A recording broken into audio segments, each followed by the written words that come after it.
To the world, Prince Adrian was a total joke, a bloated, pampered waste of royal blood.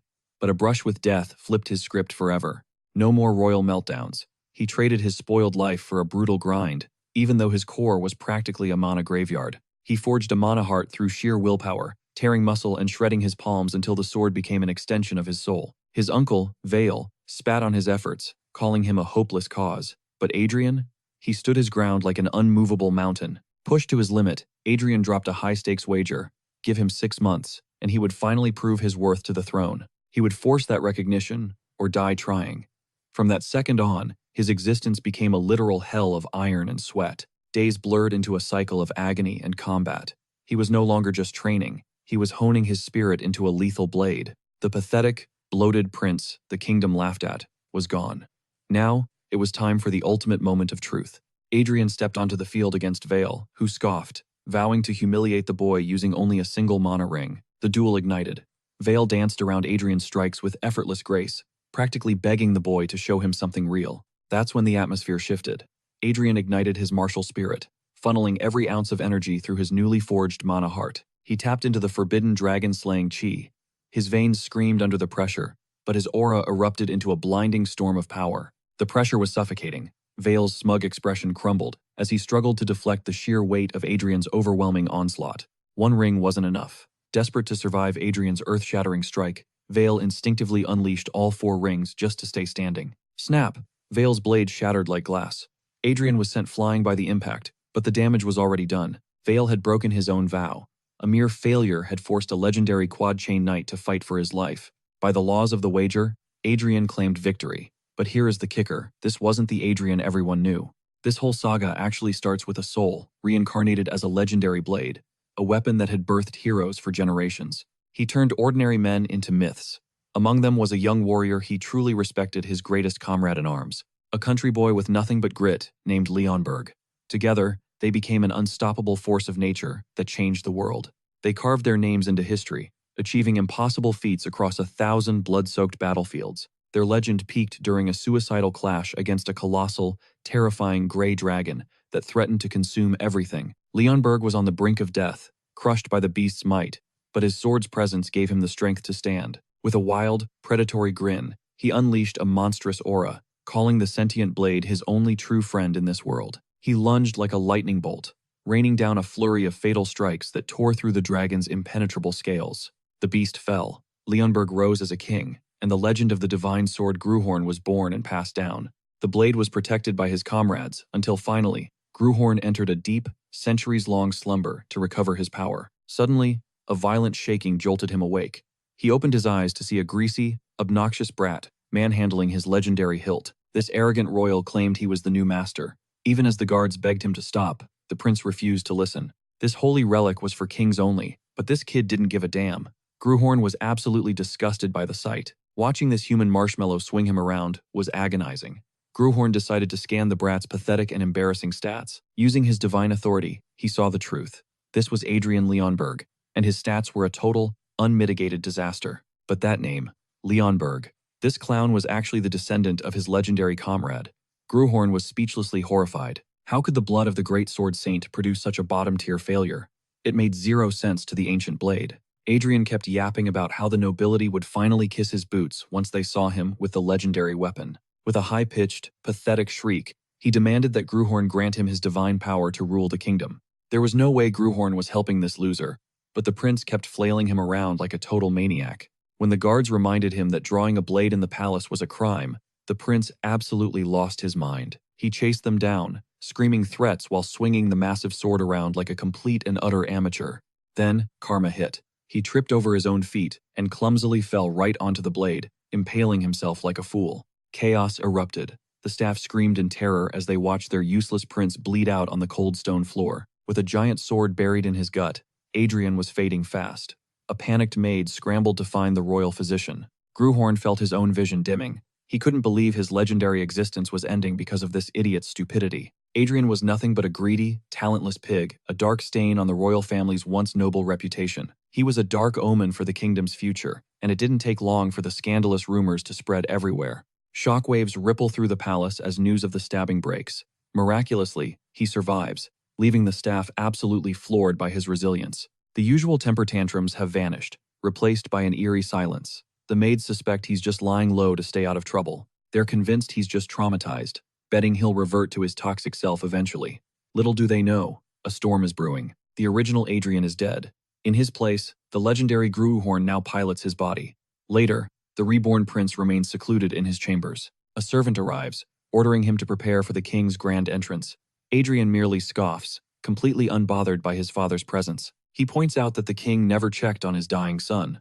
Panicked, the maid warns him to choose his words more carefully. The elite royal knights are listening, and their ears catch everything. Suddenly, a formidable knight steps out from behind the servant. He dismisses the girl, claiming the king never expected greatness from this disappointment of a prince anyway. Adrian, however, has zero clue who this man is. He just stares him down with a gaze that's borderline unsettling. Annoyed, the knight speaks up, reminding Adrian that their sacred bond as master and disciple still stands. He warns Adrian not to play dumb. Suddenly, it clicks. This formidable warrior is actually his personal mentor. Adrian doesn't bother playing nice, doubling down on his rude attitude. Suddenly, the king himself strides into the room. A cold, imposing figure approaches. Gruhorn, now in control, had assumed the royal bloodline had thinned out over time. He expected the power of Leonberg to be a mere shadow of its former glory. He's quickly proven wrong. The king barks at him, disgusted that even a brush with death couldn't fix his son's wretched personality. A knight speaks up, suggesting the prince's memories have been completely wiped. The court quickly buys into the theory. They immediately summon the royal physician. Before long, the doctor is poking and prodding Adrian for answers. The physical exam shows no abnormalities. However, the doctor notes something is definitely off within the prince's mind. It could be temporary amnesia triggered by severe mental trauma. The king, however, finds this memory loss highly suspicious. He scoffs at the idea of brain damage. To him, this memory loss feels far too convenient for comfort. If Adrian's past is erased, so are his countless sins. The thought of his son escaping accountability infuriates the king. He's livid that Adrian won't be haunted by his past atrocities. The king's verbal onslaught continues without mercy. The verbal thrashing only stops when the master begs the king for calm. Finally, Adrian realizes he's truly screwed. Forget royal treatment. He's about to be handled like a caged animal. The pampered life is officially over. He wonders what kind of disaster his predecessor was. Suddenly, his thoughts are interrupted as the queen pulls him close. His mother offers soothing words, promising his mind will heal. Simultaneously, she clings to him, as if he'd vanish. She insists his past doesn't matter. She's simply overjoyed that her son has finally returned from the brink of death. She affectionately caresses his face, calling him the world's handsomest boy. She confesses how utterly shattered she felt without him. She wouldn't have survived his loss. Little does she know, the boy she's holding is already long dead. This Adrian is merely an ancient warrior inhabiting a human vessel. After showering him with love, she finally departs. She promises to return later. Once the room falls silent, our protagonist begins dissecting this entire mess. He's stunned. He inadvertently ended the life of a descendant he was meant to protect. Talk about a major fail. With no other choice, he decides to hijack this boy's life and live it to the absolute fullest. Reborn to clean up his predecessor's chaos, he's confident he can steer this sinking ship in the right direction. This body is soft and talentless, but his legendary experience provides all the motivation he needs to grind. He figures that turning this pathetic prince into a legend will be a total walk in the park. Step 1. Forge a powerful mana heart. He takes a deep breath and begins pulling raw energy toward him. He funnels the energy toward his chest, but shock sets in as the mana completely evaporates into nothingness. It's as if this flesh is rejecting the energy itself. Stubbornly, he refuses to quit and restarts the process. He pushes himself to the brink of collapse, over and over. Finally, he hits the floor, writhing in agony. What kind of cursed vessel is this? He could fix trash, but this body is on a whole other level. In his prime, he could brute force mana with ease. He's deep in his session when a sudden knock interrupts him. A maid enters, bearing medicine from the queen. She timidly warns him that the brew might taste absolutely vile. She stammers that it's for his own recovery, shaking like a leaf the entire time. She's clearly terrified. She's bracing for a bowl to the face, just like last time. She has no clue the monster has changed. Adrian's eyes narrow as he senses a hidden power, pure mana, pulsating within the bowl. He snatches it immediately. He drains every single drop, leaving the maid utterly speechless. With a cold flick of his wrist, he dismisses her. After a quick bow, she vanishes. Alone at last, Adrian refocuses his mind to forge a mana heart once more. That tea was surprisingly effective. Yet, the energy he gathered is pitifully faint, threatening to vanish within 24 hours. Before the maid can disappear, Adrian hails her back, demanding an endless supply of that mystical, potent brew. Days of grueling failure pass until, finally, he successfully crafts a mana heart. Striking while the iron is hot, he shoves the mana into his chest, smirking at how many times he has mastered this legendary feat before. Agony strikes. It feels like acid is melting his veins while a grenade detonates inside his very ribs. He collapses, gasping as the brutal reality of cultivation hits. He must stay awake. Fainting now means certain death. Mana backflow is a death sentence. Despite the torturous waves of pain, Adrian clings to his fading consciousness. He seizes the wild, thrashing energy, forcing the chaotic mana back into its proper, highly disciplined channels. With surgical precision, he weaves the power into his heart. Victory! The core finally stabilizes at last. Pride swells within. This unique mana heart is now his and his alone. During his celebration, a mysterious system interface suddenly materializes, flashing a notification. The heart is forged. Adrian is stunned because this system looks eerily familiar. It is a carbon copy of the alerts he once sent his wielders as a sentient blade. Why now? His confusion is cut short by a fresh, glowing system update. Origin link restored, but the following system alerts are absolute nightmares. The link is glitchy as hell, locking away his most powerful, godlike abilities. Only the Judgment Authority remains online, though it is heavily restricted for now. He can now scan the potential of any weakling or rival at his current level. The Third Eye skill activates, granting him supernatural vision beyond any mortal. Plus, his third ear awakens, sharpening his hearing to a terrifying degree. Adrian's senses explode, sight turns sharp. He can now eavesdrop on the maids whispering in the hall. Before he hears more, his mana runs dry, instantly cutting the feed. His powers vanish. Now he truly understands just how extremely limited this system is. The god-tier perception he wielded as a legendary sword is gone in a flash. By scraping together his remaining mana, he can still spy on the world around him. Things are rough, but he knows he will reclaim his peak power soon enough. Starvation hits hard, and he instantly demands a meal fit for a king. The maids scramble to serve him. Adrian realizes his top priority is simple: master this weak body. Later, his mother arrives, beaming with pure maternal joy. Thrilled that Adrian drained his medicine, she thinks he finally values his own life. Beside her stands a cold, rigid man. Adrian blankly stares, admitting he has no clue. The man scoffs, confirming the amnesia. This stranger is actually the queen's own brother. Adrian connects the dots as the queen begs her sibling to train her struggling son. The uncle bluntly tells the queen she should celebrate her son's wiped mind, since his old life was pathetic anyway. Adrian realizes right then and there, this guy hates him. The man offers only to burn off the prince's useless fat. Don't expect miracles, he warns. Adrian feels that icy gaze piercing through his very soul. He is in deep trouble. Suddenly, he is hauled off to the brutal training grounds, where the man declares total control. Adrian must beg permission just to draw a breath. Any dreams of royal treatment are now buried in the literal garbage. His uncle challenges him to survive, hinting he might eventually teach the boy the family's forbidden sword arts. Fueled by sheer spite, Adrian marches toward his new tormentor. Throwing down the gauntlet, Adrian bets his uncle that he'll earn his respect within 6 months. If he fails, he'll be his uncle's puppet. But if he wins, the man must grant any wish. The man smirks and agrees, treating the boy like nothing more than a source of amusement. Suddenly, the bravado fades. Adrian realizes his out-of-shape body is his own worst enemy. He begins channeling mana to incinerate his body fat, but his uncle suddenly seizes him mid-process. Looking panicked, the man asks if he's forged a mana heart.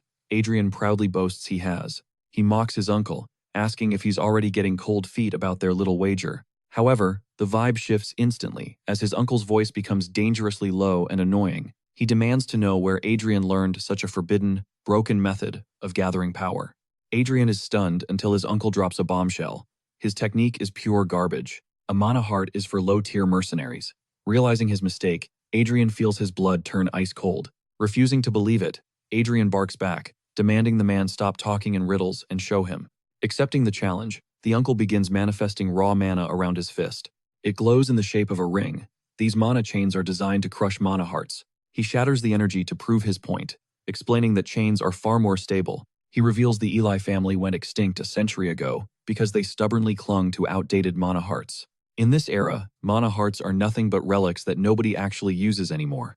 Studying the theory, Adrian learns that while mages use circles, knights must weave powerful chains. A knight's true rank is determined solely by the number of chains they can forge. The levels climb from single to pentachains, each one exponentially stronger than the last. Closing the book, Adrian is forced to admit that this system isn't just total nonsense. Then, the name Ernest Altringen catches his eye.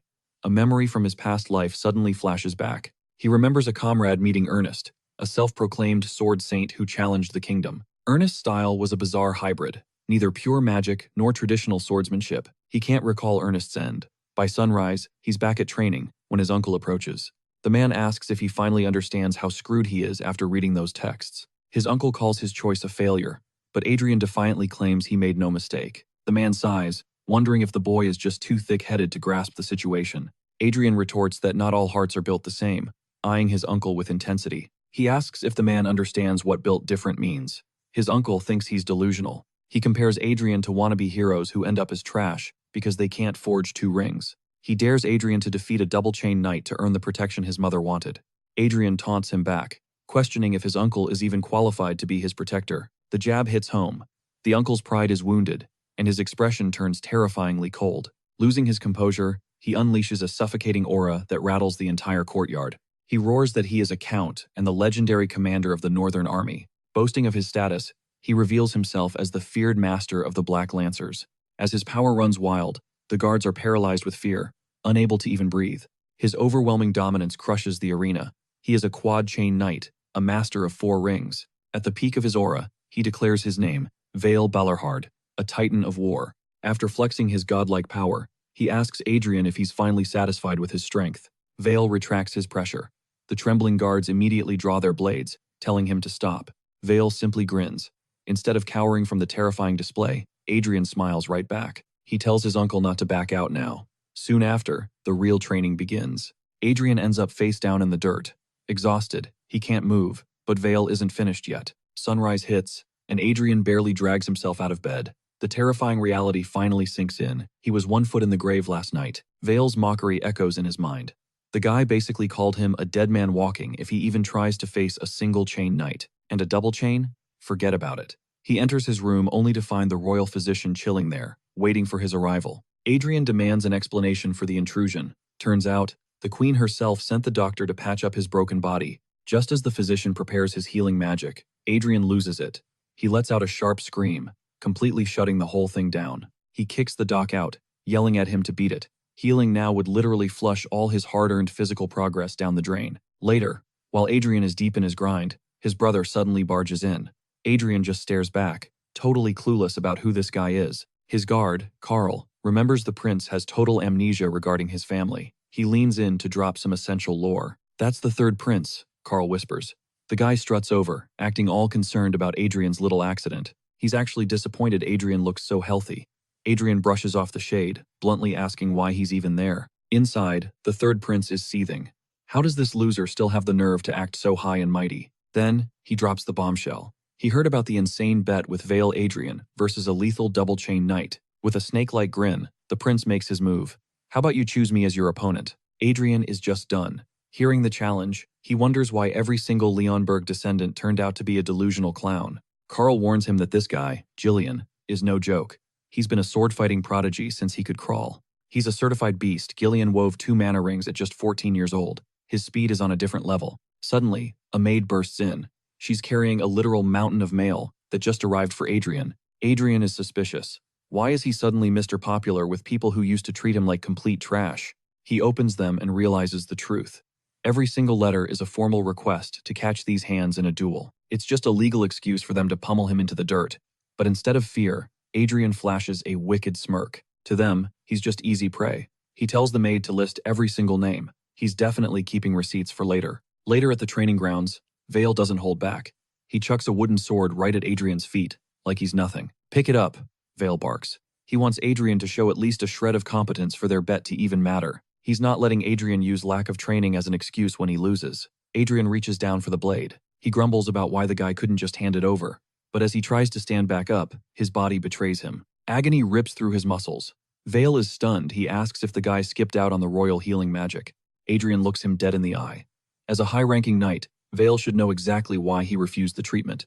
Healing magic just resets the body. It doesn't help muscles actually grow stronger. Vale is absolutely floored by that logic. He can't even argue because the kid is right. Vale backs off, his internal respect for Adrian subtly beginning to shift. "Enough talk," Vale says. He tells Adrian to keep his eyes peeled because he's only going to show this once. This is the foundational technique every knight in the kingdom must master. It is the core of their entire power. It's the standard training style.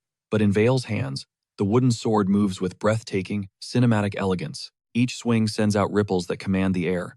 Adrian is completely locked in, mesmerized by the flow of power. Adrian asks if this is really just a basic style.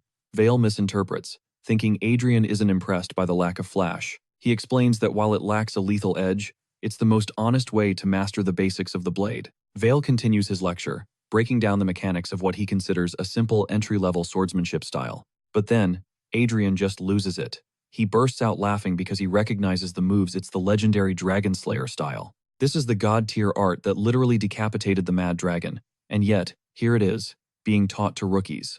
It's being treated like some low-level gym exercise. Vale starts to apologize, thinking the style isn't enough for his goals. Adrian cuts him off instantly. He doesn't need any other technique. This so-called basic style is more than enough. He begins to swing, mirroring the Dragon Slayer forms while his mind races through everything he's learned so far. He realizes why people think it's weak now. They've abandoned the mana heart, losing the true soul of the technique. Without that spark, they can't imbue their will into the steel. As he swings, Vale suddenly steps in and halts him. Vale tells him there's zero power in his strikes. Adrian just grins, knowing the true secret hidden within the blade. He tries to continue, but Vale stops him again, convinced that Adrian's sword is completely empty of real force. Vale hammers Adrian's core, punishing his stiff posture with sharp, corrective strikes. He demands perfection, insisting that true swordsmanship requires fluid power control. Adrian endures the pain, though his current vessel is a pathetic, weak wreck, and his mimicry of the Dragon Slayer style clumsy. He refuses to let it die. Determined to prove this ancient art isn't garbage, Adrian plunges into a training hell. Days blur into a month of sweat and steel as he pushes his limits. Suddenly, the status window pings. His relentless grinding has finally evolved his physical constitution. Morbid obesity is purged, replaced by general obesity. A small but vital power-up. His metabolism ignites, and his newly forged foundation finally readies itself for combat. The clumsy trait vanishes, erased by a month of repetitive, soul-crushing drills. Now, every movement is efficient, magnifying the gains from his agonizing exercise sessions. As mana settles into his bones, a satisfied grin spreads across Adrian's face. The system doesn't lie. His blade now flows with a deadly, natural grace. Stronger than ever, he's lost in a trance until Vale's roar shatters his focus. Locked in hyperfocus, Adrian only stops when Vale's steel forcibly intercepts his own. Unfazed by the raging storm, Adrian had been swinging through the torrential downpour. Crimson blood leaks from his shredded palms, mixing with the cold rainwater below. Shockingly, the heavy training dummy before him has been reduced to absolute ruins. Electricity crackles around the wreckage as Vale blasts him for his total recklessness.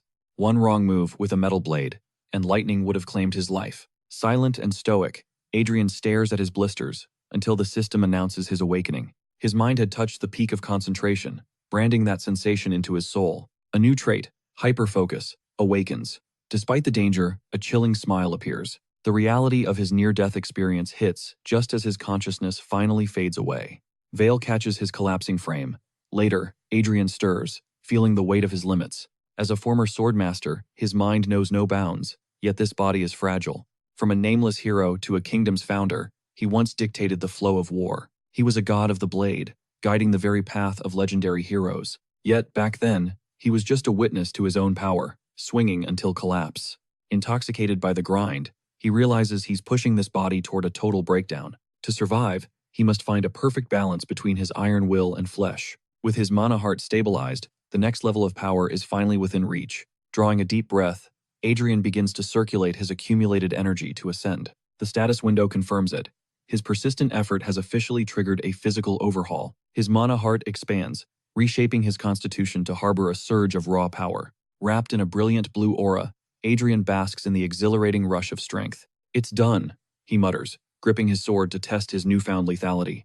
Rank up, sword learner. He can finally manifest the first sparks of a true aura. With the basics mastered, he returns to the field to find rumors spreading fast. The kingdom is buzzing about his high-stakes bet, and Vale is losing patience. Fed up with the noise, Vale demands he pick a duel opponent and settle this. Though he'd forgotten the bet, Adrian already has a target locked in his sights. Facing a double-chain expert is too risky now, so he needs a tactical approach. He'll sharpen his fangs on some single-chain fodder before moving to the main event. Vale leaves him to his path as Adrian turns to Carl for his secret request. Carl presents the ledger, confirming every high-stakes name is accounted for. Adrian isn't looking for friends. He's hunting for elite combat experience. Carl warns him, these aren't friendly matches. These people want his head. He fears the duel is just a legal cover for an assassination. Adrian remains unfazed, appointing the legendary Vale as his ironclad referee. His singular command, prevent the arena from turning into a morgue. Days later, the first challenger arrives, Taylor Tailham, a baron's vengeful son. Years ago, Adrian's sharp tongue decimated Taylor's family pride at a banquet. He mocked their humble attire, turning the Tailhams into the nobility's joke. To this day, Taylor's father and brother are still the Empire's laughingstock. Taylor is here for blood. Arriving at the grounds, he coldly greets the prince. Adrian immediately starts trolling, mocking Taylor for acting so formal. He even scoffs to Carl, questioning if this weakling is actually a knight. Taylor's rage explodes, his killing intent leaking out like a physical weight. Vale steps in instantly, commanding Taylor to retract his spirit before things get ugly. Staring at a living legend, Taylor turns beet red from pure fanboy shock. Adrian cackles, joking that Vale looks more like the prince than he does. Vale claps back hard, telling Adrian his past behavior is the real problem. That shuts him up. Everyone loves throwing his old mistakes in his face. The match begins. Taylor surges with mana, wearing a truly villainous smirk. He lunges, but Adrian doesn't feel a single ounce of genuine threat. Adrian mocks his clumsy efforts, easily parrying what Taylor thought was lethal. Taylor freezes in horror. Adrian is actually utilizing a forbidden mana heart. He can't believe it. A mana heart just neutralized a full mana chain. Adrian continues the mental beatdown, asking Carl if Taylor is just a fraud. That only tingled, Adrian scoffs. Suddenly, his blade begins to hum. The air vibrates. Everyone present feels the sudden, heavy shift in pressure. Sword resonance. Taylor loses his mind and charges in a blind, desperate frenzy. He swings wildly, but Adrian's defense remains an impenetrable wall of steel. Taylor is forced back, gasping for air while Adrian calculates his next move. Pointing his blade, Adrian tells the man to cool his frantic head. The prince enters a deep trance, awakening the dormant dragon slayer's will. His aura shifts from calm blue to a violent, blood-red explosion of power. He taps into a primal energy reserved solely for bringing down ancient dragons. The heart and blade resonate together, sending a shockwave through the entire arena. Taylor is paralyzed by fear, realizing he's staring at a monster. Sensing the impending slaughter, Vale screams for Adrian to stand down. Remembering Adrian's earlier request, Vale knows he has to stop the killing blow. With Adrian lost in bloodlust, Vale has no choice but to intervene. He blurs across the field, delivering a brutal kick that levels the prince. The guards panic, drawing steel on Vale for what looks like regicide. They threaten his life, but Adrian groggily begins to open his eyes. He orders them to stand down, revealing he'd asked Vale to stop him. Adrian blacks out before he can finish, finally waking up in his private chambers. He immediately checks his mana heart, relieved to find it still perfectly intact. It's official, Vale's power resides on a plane far beyond any ordinary chain warrior. Thankfully, the side effects are non-existent. Adrian celebrates his triumph, only for Vale to materialize right beside him. What's the grin for? Adrian nearly jumps out of his skin as his uncle demands a full report on the wreckage. Vale wants the name of the master behind that lethal sword style. Adrian plays it cool. He was just following the blade's essence. The uncle isn't buying the act.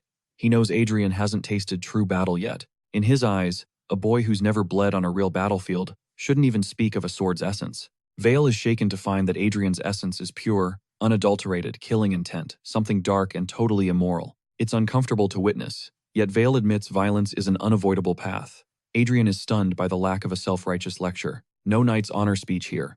Vale makes it clear, he's a soldier, not a saint. Victory is his only religion, far more important than any path of righteousness. However, he warns that Adrian's blade is becoming too bloodthirsty. That malice is getting out of hand. If he doesn't gain control, he'll stop distinguishing friends from enemies. Adrian finally sees his uncle is actually trying to help. Vale promises to keep a sharp eye on him from the shadows. He'll be the judge of whether Adrian conquers his inner demons or gets swallowed whole. 3 days later, the duels conclude. Adrian gives a nod to Taylor, who's been busy blocking a mountain of uncontrolled killing intent for 72 hours straight. Taylor has been through a literal hell, and Adrian knows the guy's ego is currently in the gutter. Imagine fighting for 3 days and failing to land even a single scratch. Taylor is fuming inside. He tries to play it cool, but Adrian calls for a special box he had prepared in advance. Taylor's brain short-circuits. He has no clue what kind of scheme is hidden inside that chest. Adrian brings up the unfortunate history between them. He knows his past self was a total nightmare. This gift won't fix everything, but he tells Taylor to hand it over to his father, The Baron. Inside lies nothing but cold, gold, and a letter. With a simple farewell, Adrian sends him packing. Taylor is absolutely floored, offering a stunned thanks. Adrian knows he's technically not responsible for his predecessor's mess. Still, if someone puts in the work, they deserve a paycheck. It's just good business. This move turns the kingdom upside down. Everyone expected a horror story, but the rumors were positive. Surprisingly, not a single opponent had a bad word to say about the prince's conduct. The haters are in denial. They're convinced the royal family is paying everyone off to keep quiet. When Adrian hears these wild conspiracy theories, he's totally done. He's convinced the nobility just has way too much free time. Do these people even have hobbies? He sighs. It's time to pivot his strategy. He hands the next gift over with an assertive command. Go tell everyone exactly how this duel went. The poor guy is terrified and agrees instantly. Adrian thinks he's finally won the PR war. Big mistake. Now the rumor is that he's threatening and bribing everyone to fake the results. Exhausted by the drama, Adrian stops trying to prove he's a good guy. He decides to just lose himself in training. His next opponent pays the price, receiving a ruthless beatdown that leaves the training grounds in shock. How many more? He asks. Carl reveals there's only one challenger left, arriving later today. Adrian complains that these apprentice nights are basically warm-up exercises at this point, but Carl drops a reality check. The final opponent is a true, battle-tested knight with serious skills. She wasn't satisfied with her family's prestige and joined the knighthood to truly evolve. Her name? Arwin Kargayan. When Arwin appears, she's a total bombshell. She's known across the land as a legendary heartbreaker. The guards are completely paralyzed by her beauty, wondering why a goddess is slumming it at a practice duel. Meanwhile, the workers are grinning. They can't wait to see Arwin absolutely humble the prince. She's an elite member of the Iron Lion Knights, the most prestigious order in the entire kingdom. As a top-tier probation knight, Arwin is a prodigy whose official promotion is already a done deal. Even Adrian is confused. Why would a rising star like her waste her time on a duel with him? Carl reveals the truth. It all stems from a massive misunderstanding from back in the day. Past friction with Arwin haunts Adrian, but he senses a deeper anomaly lurking beneath. He corners a maid, demanding the cold, hard truth about his past transgressions against Arwin. The confession is brutal. He'd been a total creep. Hearing his own trash behavior, Adrian completely loses it. During a royal gala, old Adrian had hit on Arwin, shamelessly demanding she serve as his personal maid. He'd even dared to invade her space, only for her to coldly shut down his pathetic advances. Arwin reminded him the knights weren't his playthings, an insult that sent the former Adrian into a rage. He'd spat out a cruel insult, calling her ugly. Now, the current Adrian is dying of pure secondhand embarrassment. How could anyone call such a goddess ugly? Arwin breaks his spiral with a formal, icy, royal greeting. She claims he's still the same spoiled brat, but Adrian insists he's undergone a total personality level up. Count Vale suddenly enters the arena, prompting Arwin to offer a sharp introduction to the high-ranking noble. Vale warns her about Adrian's lethal blade, leaving the prince stunned that his supposed ally just snitched. So much for being a neutral ref. Vale wastes zero time, signaling the start of their intense duel. Arwin drops low, coiling like a predator ready to pounce. Adrian watches, his curiosity piquing at her stance. He's dying to test the Iron Lion's rising star. Suddenly, she lunges forward in a blur of motion. Her speed is insane, but as Adrian attempts a parry, his mana recoils, shattering his internal flow. Blood sprays as he coughs, yet he still manages to knock her lethal blade aside by a hair. A brutal slugfest ignites, but Arwin's relentless pressure keeps the prince pinned and totally on the defensive. It's clear he's getting absolutely cooked. At his current power level, he's just a punching bag for her. Desperate, Adrian triggers the Dragon Slayer's heart. Instantly, a terrifying pressure explodes from his very core. Arwin feels the shift. Her next strike, once unstoppable, is effortlessly swatted away by the empowered prince. Realizing the danger, Arwin retreats to regroup. Adrian smirks, finally acknowledging she's built different from the rest. She's leagues above the fodder he's faced. To confirm his hunch, Adrian invokes his divine judgment authority. Her stats are off the charts. This insane potential confirms that this fight might actually be winnable. Since the system allows him to see her data, they're finally equals. The real war starts now. They clash until the sun dips, neither yielding an inch while breathing like they've run 1,000 miles. Even with broken bodies, they won't quit. Vale has to intervene before they literally kill each other. It's a rain check for tomorrow. Adrian brags about the thrill, and Arwin's eyes show she felt it too. Adrian begs for one more round, and Arwin's game, but Vale shuts that down immediately. Party pooper. The sun's gone, and they're bleeding out. Vale orders them to hit the medbay and patch up. Royal healers swarm them, weaving restorative magic to mend the brutal damage from their legendary sparring match. They exchange sharp glares while parting ways, both fueled by a burning, obsessive need to claim victory tomorrow. 3 days of non-stop carnage, yet no victor. The watching soldiers are absolutely floored by the sheer skill. Arwin is a beast, but the fact that Adrian is matching her blow for blow is totally mind-blowing to everyone. Everyone's praying for a conclusion today. But before the first strike, Adrian holds up a hand to speak. Adrian starts to open his mouth, but Arwin cuts him off, refusing to hear any weak, pathetic apologies. Forgiveness isn't what she wants. Adrian realizes she's fighting to reclaim the dignity he stole years ago. She'll earn her respect through pure strength, a mindset he truly admires. Good thing he wasn't planning to apologize. Since they're going all out, Adrian proposes they spice things up with a little high-stakes wager. The loser must grant the winner one absolute wish, regardless of how insane or impossible the request is. The guards nearly faint at the suggestion, frantically warning the prince about the danger of such a gamble. They preach about royal decorum and dignity, but Adrian completely tunes out their nervous buzzing. Adrian looks to Arwin for her answer. She notes that as a mere trainee, she shouldn't be this bold. However, since the prince himself gave the green light, she's more than happy to play by his rules. Her aura flares with lethal intent. She stares him down, warning him not to regret this insane bet. Their blades collide. Adrian's speed suddenly explodes, leaving Arwin reeling as she realizes he was holding back. Arwin's mind races. Has Adrian been hiding his true power this whole time? Their blades clash in a fierce, rhythmic dance. Panic sets in as Arwin is forced onto her back foot. In a flash, Adrian lunges, closing the gap instantly. He unleashes a monstrous strike. Arwin raises her guard, but his blade shears through hers like it's made of glass. She collapses to the ground, leaving the crowd in deafening silence. Even Arwin can't process the sudden defeat. As she reels from the loss, Adrian looms over her with a smug grin. The wager is settled. He won. True to their deal, he drops a bombshell. I want you. The bold declaration leaves her absolutely speechless. Watching from the sidelines, Carl recalls his initial dread. He expected to babysit a spoiled, incompetent royal brat. But reality hit different. Sure, the prince was arrogant on day one, but there was more beneath the surface. The toxic rumors were lies. There were no tantrums.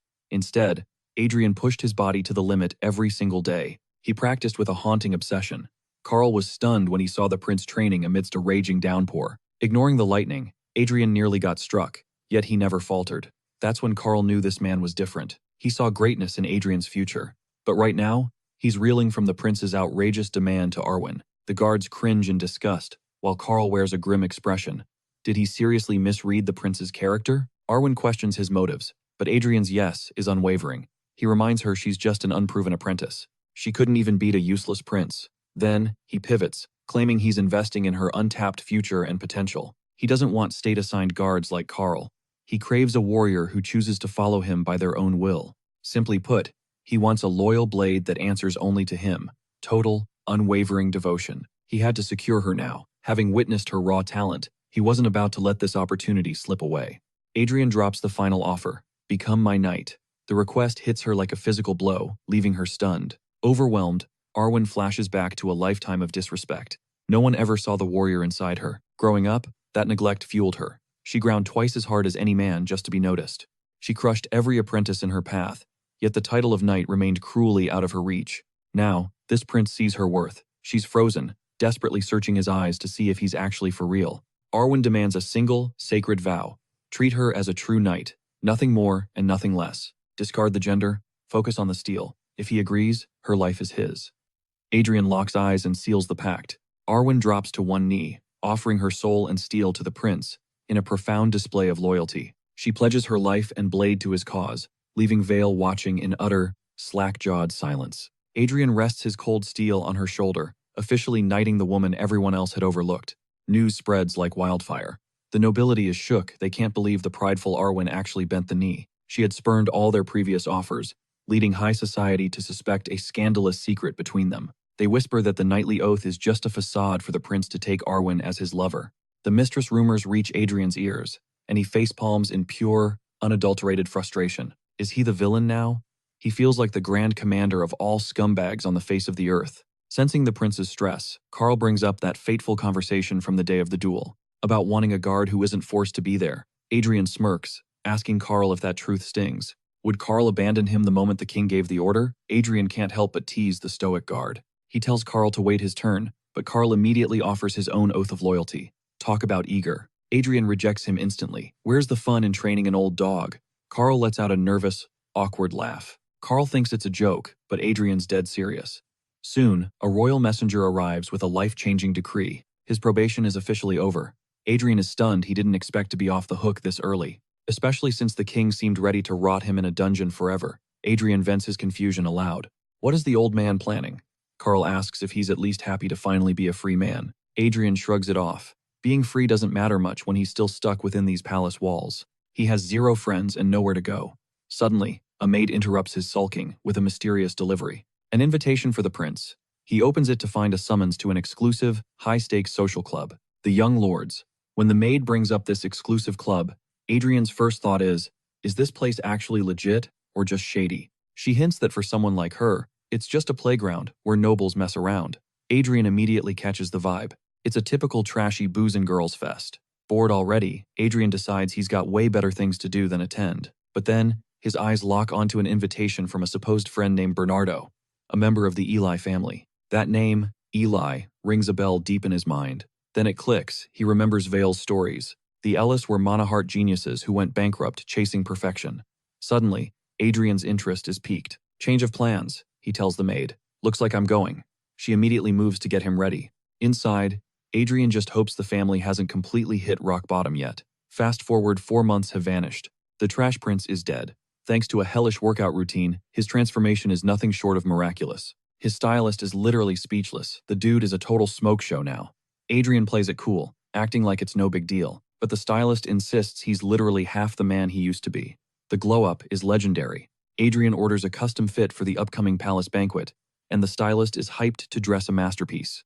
Wait, hold up.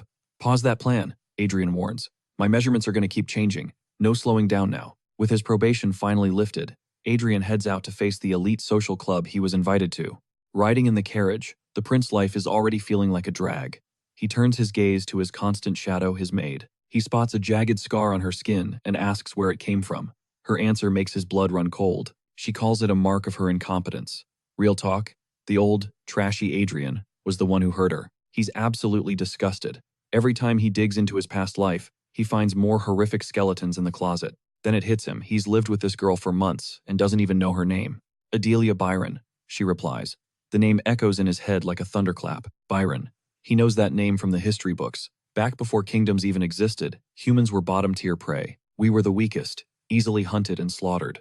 But then, a few legends rose up to end the nightmare. A great war erupted, and thanks to those warriors, humanity finally claimed the top of the food chain. They were the 5 electors, the absolute goats of the continent. One was a legendary swordswoman, who swung Gruhorn like it was a toy. She mowed down giants like grass, and personally decapitated the giant king to end their reign of terror. They called her the Iron-Blooded Sword Marquess.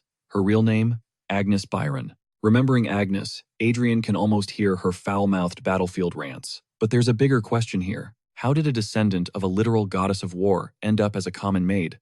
We're finishing this talk later, Adrian says as they arrive. Carl opens the door, and the prince steps out. Bernardo is there to meet him, bowing like a loyal dog and faking a friendly greeting. He talks a big game about being happy. Adrian is safe, but Adrian isn't buying any of it. This punk is the heir to the legendary Eli family? What an absolute joke. Bernardo keeps yapping until he notices Adrian's predatory smile. Is something wrong? He stammers. Nah, I'm just glad I came, Adrian says, patting his shoulder. This is going to be very entertaining. He leaves Bernardo shaking in his boots. Inside, the nobles are already acting like total animals. They're boozing and bragging about their conquests. But Bernardo senses the vibes are way off.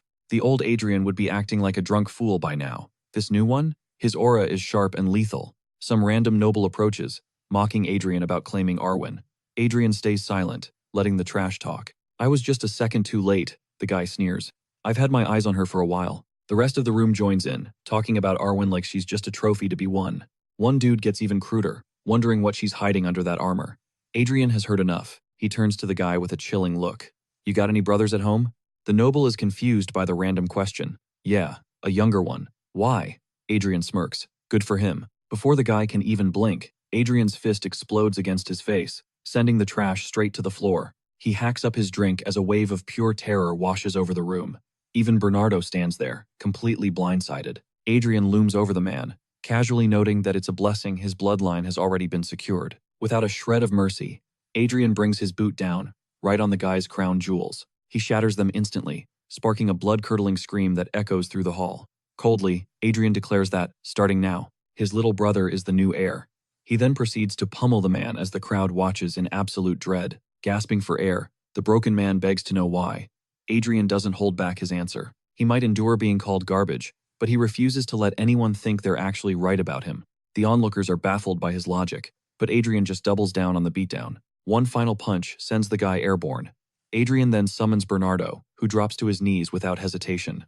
He reminds him that he promised to show. Meanwhile, Bernardo is internally spiraling, wondering what's gotten into the prince. This madness is off the charts, even for a royal failure like him.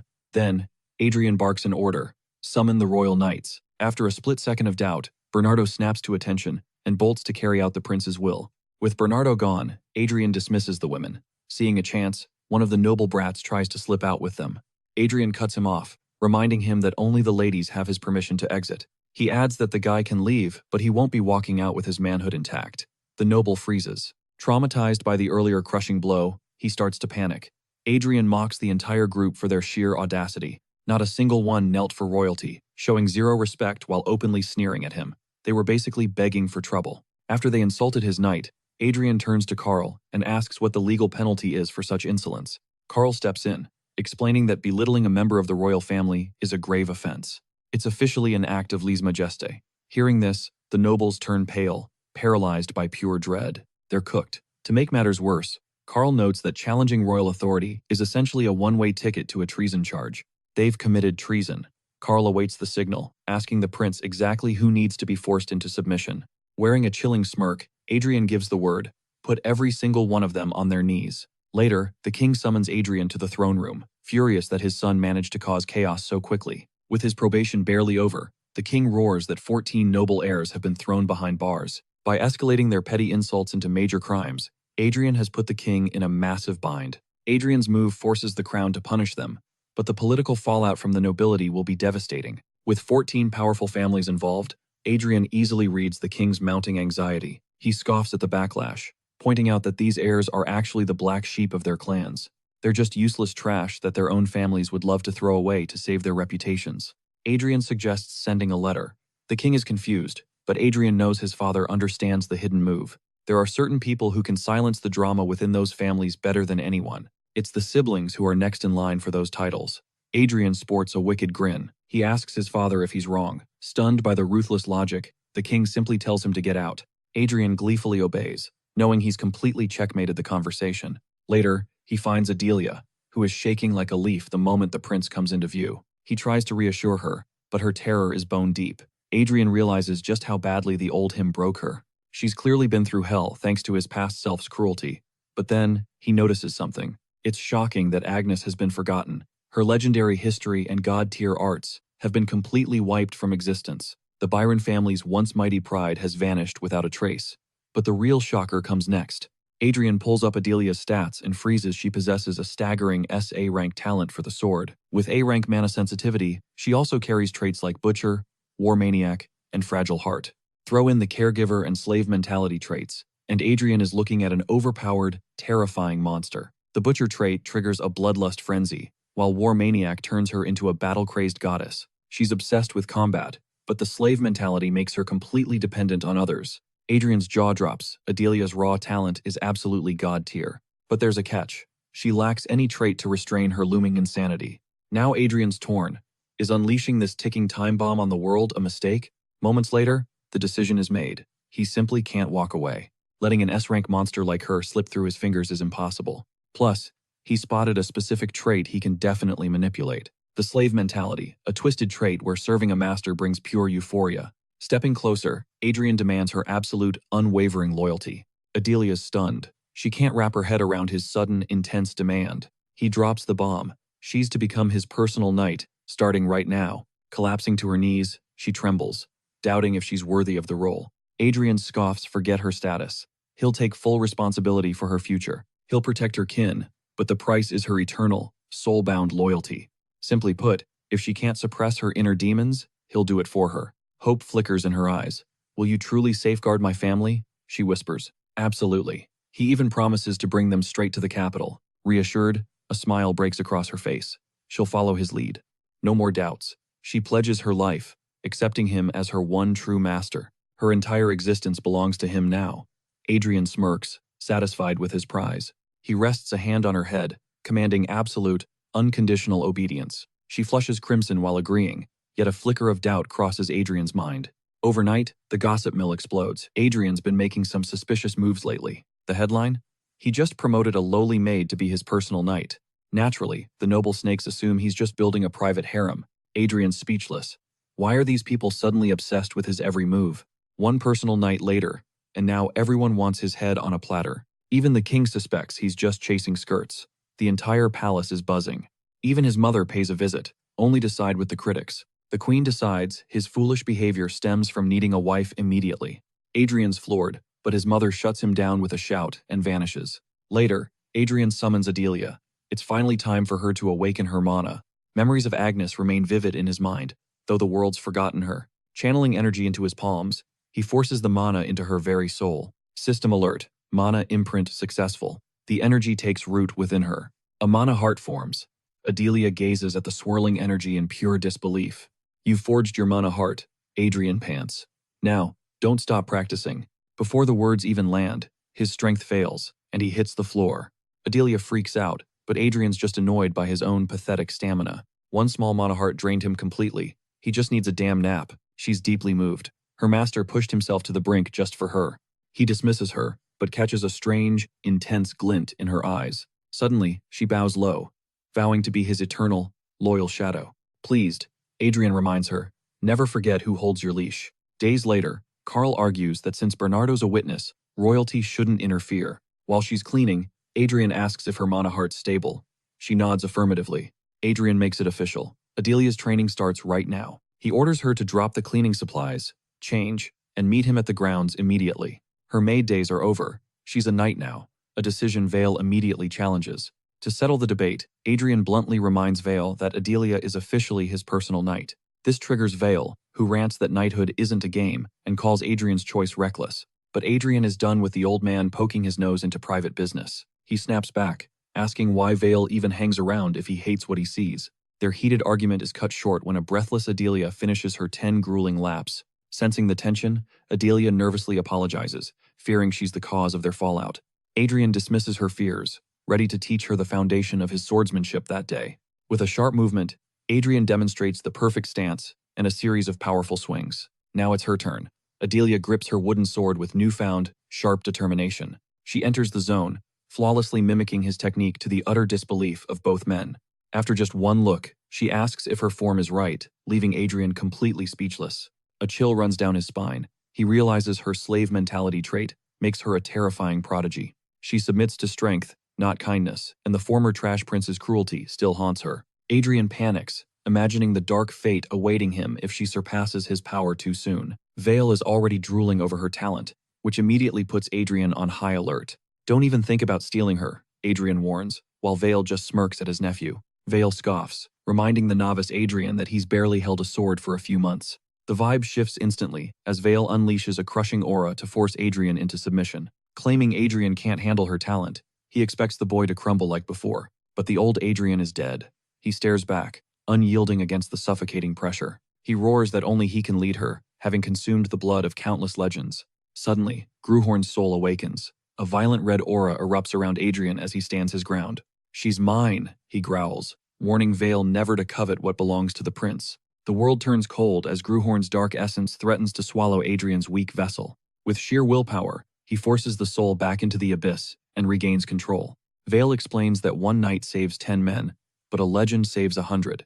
He believes Adelia is a once-in-a-generation monster who could save thousands on the battlefield. Adrian wonders if his uncle has already realized Adelia's true value as a supreme commander. Despite the praise, Adrian makes it clear that he simply doesn't care about the politics. When Vale questions his lack of concern for those lives, Adelia interrupts with cold finality. She declares her entire soul belongs to Adrian alone, leaving Vale absolutely stunned. Adrian smirks.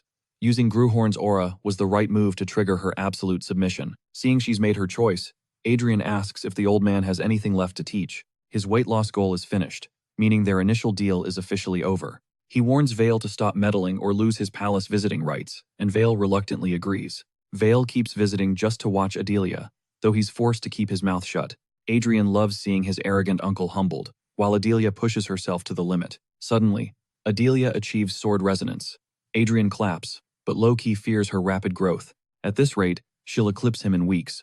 Vale approaches, his face pale with shock. He demands to know if Adrian taught her the mana heart, and Adrian admits it. Vale explodes in rage, screaming that Adrian is ruining her with such a cheap trick. Noticing Adelia listening to the insults, Adrian coldly tells his uncle to get lost. Vale keeps barking about how Adrian sabotaged a golden opportunity. Unfazed, Adrian coldly tells Carl to toss him off the training grounds, but Vale refuses, snapping that he'll leave on his own terms. As he vanishes, Adelia questions that cheap trick insult. Is her mana heart actually garbage? Adrian shuts down her doubt instantly. Since she's still rattled, he dismisses his uncle as a dinosaur, just like the rest of that outdated generation. They'd never have trashed the mana heart if they grasped its terrifying potential. Soon, Adelia will witness that god-tier power for herself. Moments, Vale storms onto the training grounds, leaving Adrian frozen in shock. Without wasting a breath, Vale cuts straight to the chase. He challenges Adrian to prove the mana heart's true worth, vowing to limit himself to using only a single ring. One step. If Adrian can force him back even that much, he'll earn his respect. Gripping his blade, Adrian issues a reminder. The stakes are high. A single wish for the winner remains on the table. Vale nods, confirming that if Adrian somehow wins, he'll grant any desire, no questions asked. Immediately, Adrian lunges forward, aiming a lethal strike right at Vale. He targets the throat with precision, but Vale slips away effortlessly. Adrian isn't pulling any punches or holding anything back now. His blade becomes a relentless blur of steel, yet he can't even graze a single hair on Vale's head. Vale stands immovable as a mountain, weaving through the chaos until he finally catches a heavy, direct blow. Is that all? He sneers. Skidding back, Adrian gasps for air, his body drained from the relentless, fruitless assault. Vale mocks his exhaustion, but Adrian fires back with a grin. His resolve is still forged in solid, unbreakable stone. He has to face the cold truth. His uncle is an absolute monster. It's clear, Vale is just playing a waiting game. He's baiting Adrian to burn through his mana, just to crush him even harder later. The trap is painfully obvious. At his current level, defeat is certain. But then, a low chuckle escapes Adrian's lips as he finds the irony. Legendary knights once conquered worlds with the mana heart, until a flashier, newer technique shoved it into the shadows. Now, the old ways are dismissed as garbage. Vale demands his point, only for Adrian to reveal a shocking perspective. The mana heart was never the problem. It was the weak-willed masters who lacked the true spirit to master it. Not all mana hearts are created equal, Adrian declares, a confident smirk spreading across his face. He mentions the legendary martial spirit hymn, but Vale snaps back. They're here for a duel, not a boring history lesson. No more small talk. Adrian knew Vale would react this way, especially after calling his path a crude technique. Low-tier mercenary trash, Vale scoffs. He teases Adrian for yapping so much, asking if he needs time to catch his breath. Adrian refuses the break. Instead, he drops into a terrifying stance, his voice rising in a low, rhythmic, haunting chant. He recites the glory of 100 victories until the air itself vibrates, forging the legendary martial arts spirit hymn. Violent aura erupts from his blade. The system chimes a new, sparring hymn has been successfully manifested and created. He triggers the hymn instantly, ready to unleash the mana heart's true fangs. Yet, Vale stands there, completely unmoved. Adrian pours everything into the attack, but Vale's cold voice cuts through. It changes nothing. Your fate is still sealed. A mana heart can never shatter a mana chain, that's the law. Ignoring the warning, Adrian charges forward like a madman. Clang. Vale parries the strike. Adrian feels the bite of the mana ring, a treacherous force designed to trigger mana backflow. Just one contact proves the ring's lethality. Noticing Adrian's internal struggle, Vale lets out a sharp, mocking laugh. You're tough, I'll give you that, Vale admits. But Adrian couldn't care less about the ring's dirty tricks. This hymn was forged in hell. 100 duels, and 1,000 mana ring strikes were the price of this power. This technique was built specifically to hunt mana ring users. Every fiber of Adrian's body resonates with his blade. Pure, unadulterated mana explodes outward, a result of the hymn. Finally, Adrian thinks. Finally, the real show begins. Vale is the ultimate test subject. Launching himself forward, Adrian unleashes a relentless, endless hurricane of flashing steel. Anxiety creeps into Vale's eyes. The kid shouldn't last this long. He's forced to shove Adrian back with raw power. How are you still moving? He demands. Adrian's response is cold. I told you, my mana heart is different. Enough games. Scolding Adrian's arrogance, Vale finally gets serious and delivers a single, bone-shattering blow. Adrian is blasted back like a rag doll. Vale looms over him, his patience for this sparring completely evaporated. He grants Adrian one shred of praise for surviving this long. But deep down, Adrian is reaching a new conclusion. A normal-grade hymn isn't enough to bridge the gap. Covered in bruises, Adrian's body looks absolutely wrecked. One hit was all it took to break him. Yet, Adrian starts rambling again about the legends of ancient knights. They were too successful, wiping out every threat and leaving their heirs with no real monsters to ever face. The sacred forms and heart-refining secrets were once pure, handed down intact from one generation to the next. Even the radiant martial spirit hymn was preserved, until time's cruel erosion began to rot those glorious achievements. Legends faded into whispers. Tales of unseen dragons and forgotten gods became nothing more than forgotten myths. Stories of giant kings are now treated as fairy tales. To most, these epic truths sound like nothing but fiction. Certain new combat hymns exist, but they're nothing more than glorified parlor tricks. Barely enough to scrap with a few knights or mid-tier fodder. Pure disappointment. These watered-down arts have become pathetic relics, barely fit for human duels. Adrian dismisses the mana chain. It is a dead-end path that could never touch the realm of gods. Vale is completely lost, literally asking Adrian if he's been hitting the bottle all day. Adrian snaps back, calling Vale a clueless, ego-driven knight who is blind to the legendary legacies they have lost. Suddenly, Adrian's blue aura bleeds into a menacing crimson. The real lesson is about to begin.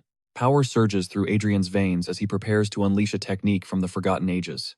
A move designed to shatter dragon scales and feast on their burning blood. He attempts the dragon-slaying hymn, but the system intervenes. His current stats cannot handle such divine power. Adrian collapses in pure agony. The hymn forces itself down, stripping away layers until only 25% remains. He finally stabilizes. With a fraction of that power, he lunges. He swings his blade, forcing Vale into a frantic block. Vale's steel begins to splinter.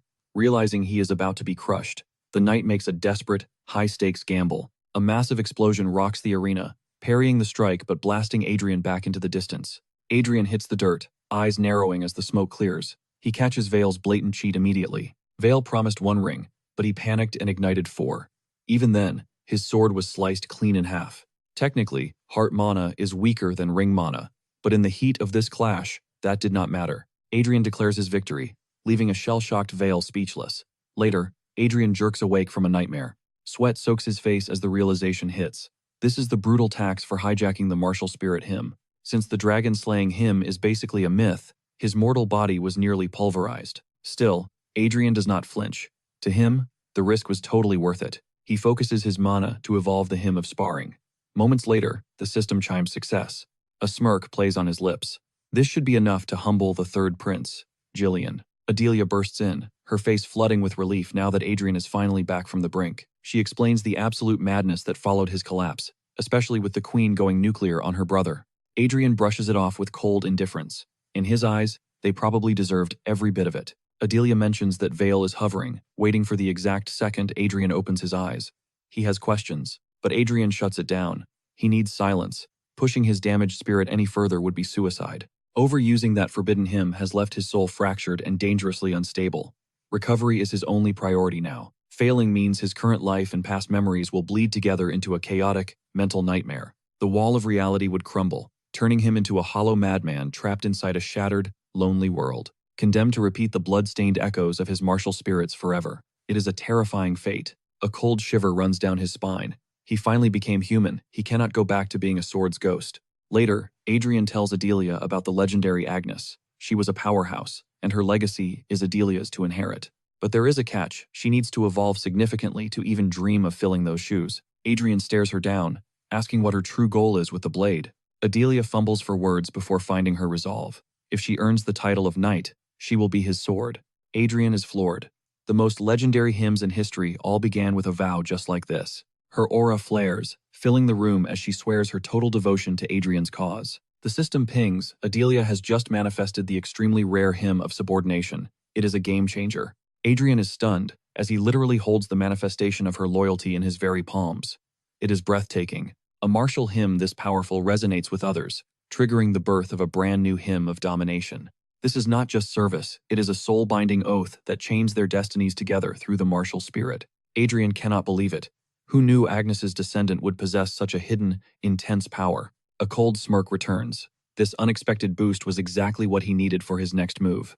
It's a total game changer. As long as that hymn of subordination is active, Adelia's insane growth rate basically becomes his own. Adrian is completely floored by the sheer power, leaving him no choice but to drop a massive thank you to Adelia. Later, while Adrian is just chilling, his mother swings by to check his vitals. He plays it cool, claiming he's totally fine, but he can practically taste the awkward energy. His mom is still stuck on the memory of her chubby little boy. The queen asks if there is bad blood with Vale after the duel, but Adrian shuts it down immediately. No grudges here. She is not buying it since Vale has been a constant thorn in his side. Yet Adrian sticks to his guns. He promises the queen he is not holding any hate for his uncle. Honestly, he is not even sweating it, because he already shattered the man's ego. That mental blow he landed, it is eating Vale alive from the inside. That day, he planted a seed of doubt. If Vale has the drive, he will level up. If not, he can kiss his martial arts goodbye. Still, Adrian does not think he really cares about the outcome. Whatever happens, happens. The queen explains that Vale has spent his life loving steel more than people, making him rough around the edges. But surprisingly, the old warrior is actually low-key proud of Adrian now. He even went to the king himself to talk some sense into him. Vale was the secret negotiator who worked to get Adrian's probation tossed early. Of course, Adrian immediately went and caused more chaos the second he was free. Now Adrian finally gets why Vale was such a grouch, but he is still wondering why his uncle went to such lengths. But there is no time to ponder. A scholar named Nicolo is assigned to be Adrian's tutor, and Adrian is not a fan. The vibe is immediately off. Adrian is about to have his brain fried with books, and it is not sitting well with him. He literally throws himself on the floor in protest. Why should a prince waste time with boring lessons? Nicolo drops a truth bomb. Without knowledge, he is just a wild animal. Adrian snaps back, offended at the beast label. But the old man doubles down, saying he is not even skilled enough to be called a beast yet. Talk about a burn. Fed up, Adrian tells the old man that he already knows everything there is to know. Nicolo sees an opening. Since the kid thinks he is a genius, the scholar proposes a high-stakes bet. They will debate a few deep topics together. If Adrian is actually as smart as he claims, Nicolo walks away forever. Adrian smirks, thinking it is an easy win. But before he knows it, he is totally sucked into the lecture. Nicolo slides a book across the table called The Theory of the Iron-Blooded Monarch, promising it is a page-turner. The book breaks down the bond between a ruler and their subjects as a cold, hard business deal or transaction. Adrian is instantly hooked, his eyes glued to the pages, while Nicolo keeps the momentum going. The scholar explains that a ruler gets the military and economic support they need from the people they lead. In return, the subjects get safety and political stability. Loyalty for protection, it is the ultimate trade-off. Adrian is vibing with it. He agrees that every relationship is just a cycle of give and take. Time flies. They spend the whole day locked in debate until Nicolo finally has to call it quits for the evening. Adrian actually smiles as he sends him off, promising to be waiting for round 2 tomorrow. It only hits him after Nicolo leaves. He just spent an entire day studying without even realizing it. The trap was set. Meanwhile, Nicolo is impressed. The rumors were wrong. This kid is a natural.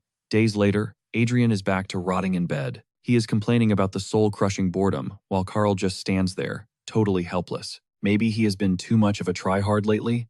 Without training to distract him, the boredom is reaching critical levels, but his body still needs time to recover. That is when the news hits. Vale is here for a face-to-face.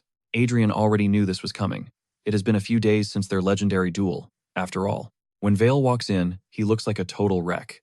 The mental demon Adrian planted is clearly doing its work. Vale finally finds his voice, and out of nowhere, he drops a massive apology to Adrian. Adrian is shocked. His tough-as-nails uncle is actually saying sorry. Vale admits he failed his own code. He regrets leaving Adrian with such a brutal injury, but the truth is a bit more complicated than that. Adrian knows his recovery is not from Vale's blade, it is because he pushed his dragon-slaying move too far. Vale asks what Adrian wants to claim from their bet. He even offers his own arm as payment if that is the price. Adrian just stares at him in total disgust. Talk about an extreme offer. Adrian scoffs, thinking it's wild that a legendary powerhouse like his uncle is actually losing his marbles. Playing the nice guy, Adrian decides to drop his first request. He wants a total change of scenery. Vale is floored. Is a simple trip really all the boy desires? He reminds Adrian that he's officially off the hook and free to roam, but Adrian quickly corrects him. This isn't just some local stroll. He's looking for a full-blown expedition far beyond the capital's walls. Vale warns that logistics take time, especially with a royal banquet looming on the horizon. Adrian shrugs it off, perfectly fine with the delay. Vale turns to leave.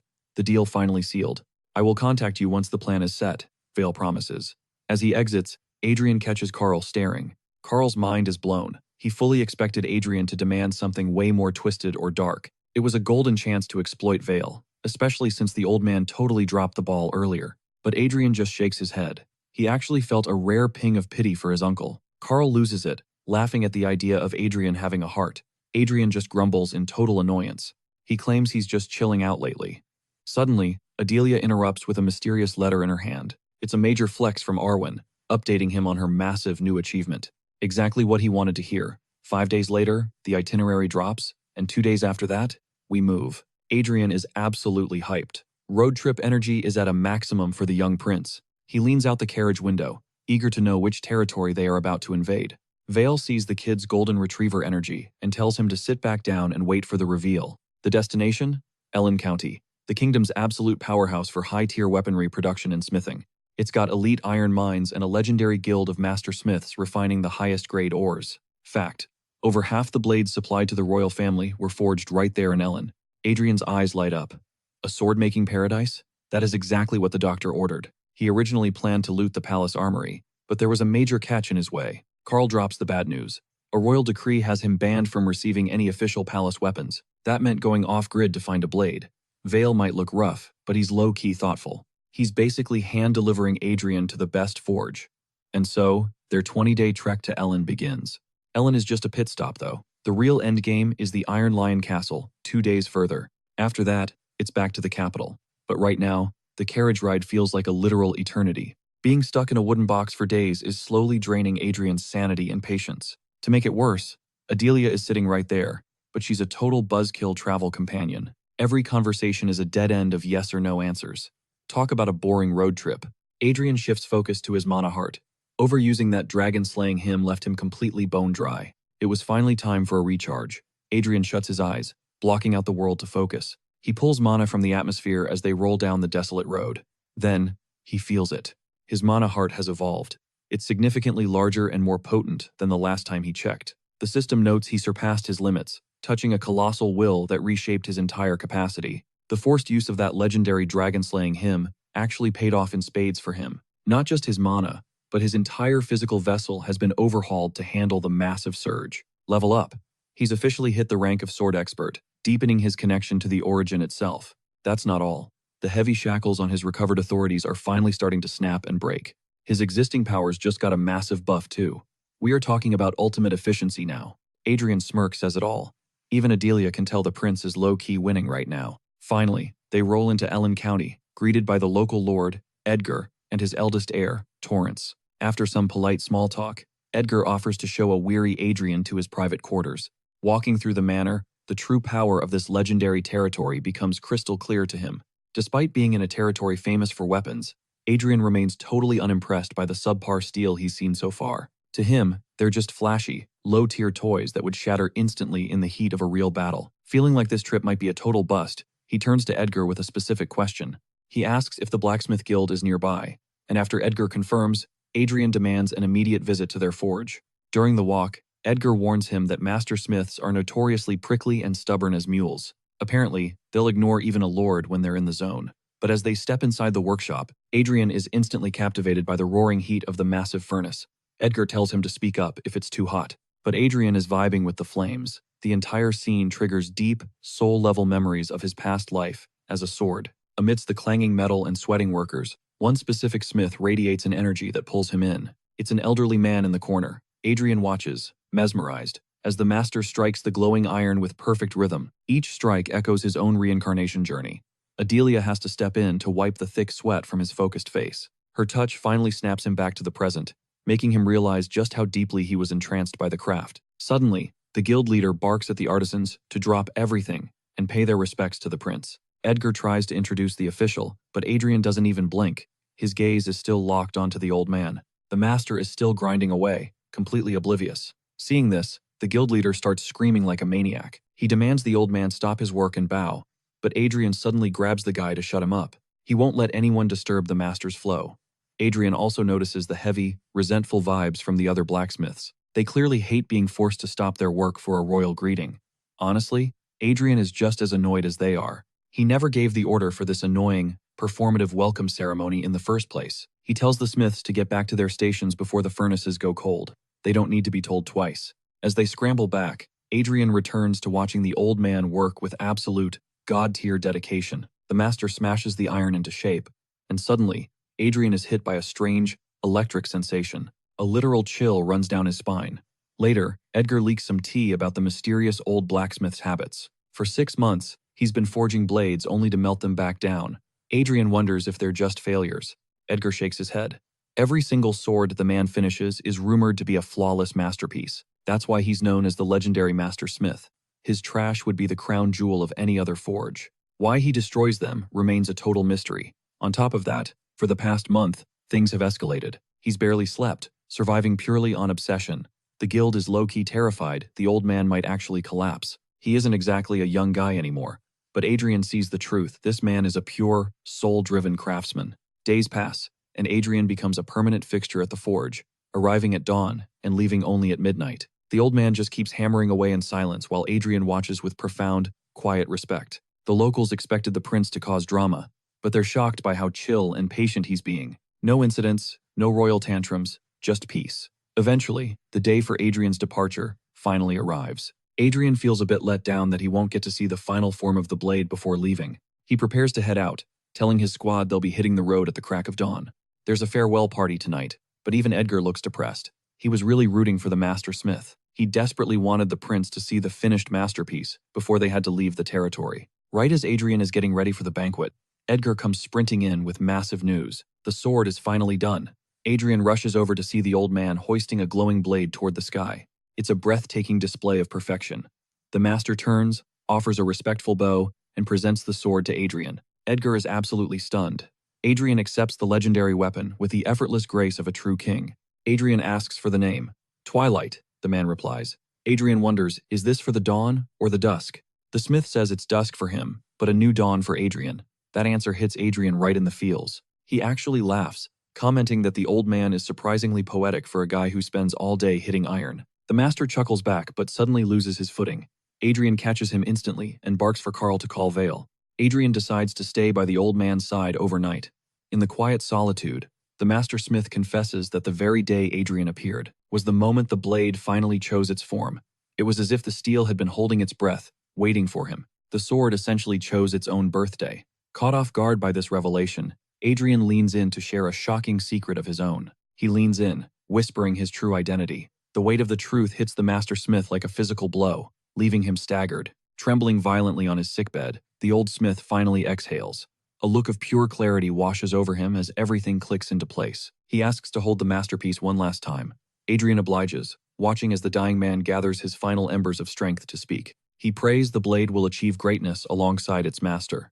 Adrian grips his hand, promising it shall, right before the old man breathes his last. At dawn, as Adrian readies his departure, Edgar arrives bearing a stunning, elegantly wrapped gift, a new blade for the prince. He insists this enchanted weapon is far superior and easier to wield than the scrap the old man left behind. Examining the gift, Adrian acts impressed, feigning shock at the sheer quality of this supposedly legendary magic sword. In reality, Adrian sees it for what it is, mid-tier trash. Still, he shrugs and figures a free sword as a free sword. He thanks Edgar for the generous double gift, praising the Ellen family's unwavering devotion to the crown. Loyalty is a virtue, after all.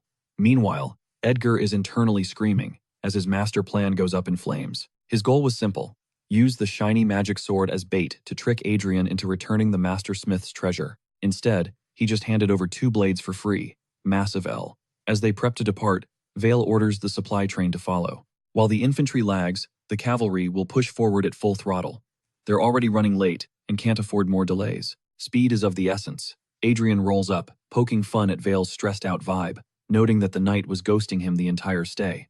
Vale admits he wasn't just hiding. The king had him running secret side quests behind the scenes. Adrian finally realizes this vacation came with strings attached. Vale nods, telling him to gear up for the long haul. To reach the Iron Castle by nightfall, they need to fly. Vale drops the news. Adrian's trading the carriage for a saddle. Then comes the bombshell. The prince has 0 horse riding skills. Honestly, can you blame him? He was literally a sword recently. Transforming from steel to flesh takes time to adjust. Regardless, the march toward the castle presses on as scheduled. The road was chaotic, to say the least.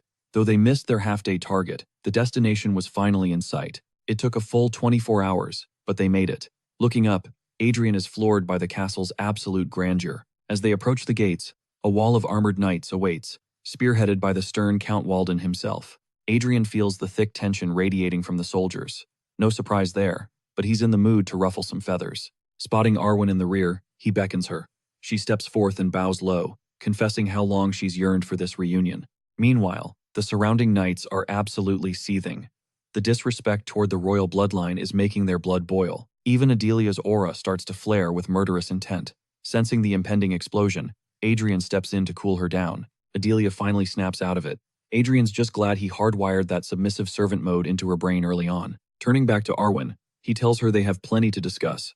But underneath the casual talk, he has a plan. He wants the whole squad watching. Quickly swapping his royal robes for combat gear, he marches straight to the training field. He announces to the gathered warriors that he's here to see if the Iron Lion's legendary skills actually live up to the hype. Supposedly, they're the kingdom's finest. He throws down the gauntlet, asking for a challenger, but the crowd remains dead silent. No one wants the smoke.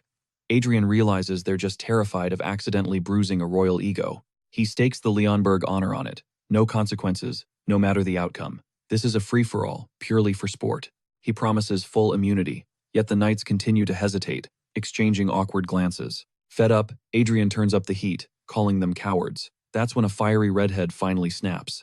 Unable to stomach the trash talk, Dale of Denal steps forward. He admits he isn't the lion's strongest, but he's had enough. He asks if he's even worthy to face the prince. Adrian just scoffs, telling him that permission is the last thing he needs. Dale lunges, fueled by pure spite. He shouts a warning to the prince, charging forward like a runaway freight train. He aims a heavy strike at Adrian's skull, but the prince parries effortlessly, sending Dale flying back into the dirt. One hit was all it took. Lights out. Adrian flashes a devious smirk toward the stunned crowd. Who's next? He taunts. A guy named Paul steps up to the plate, only to get brutally flattened in seconds.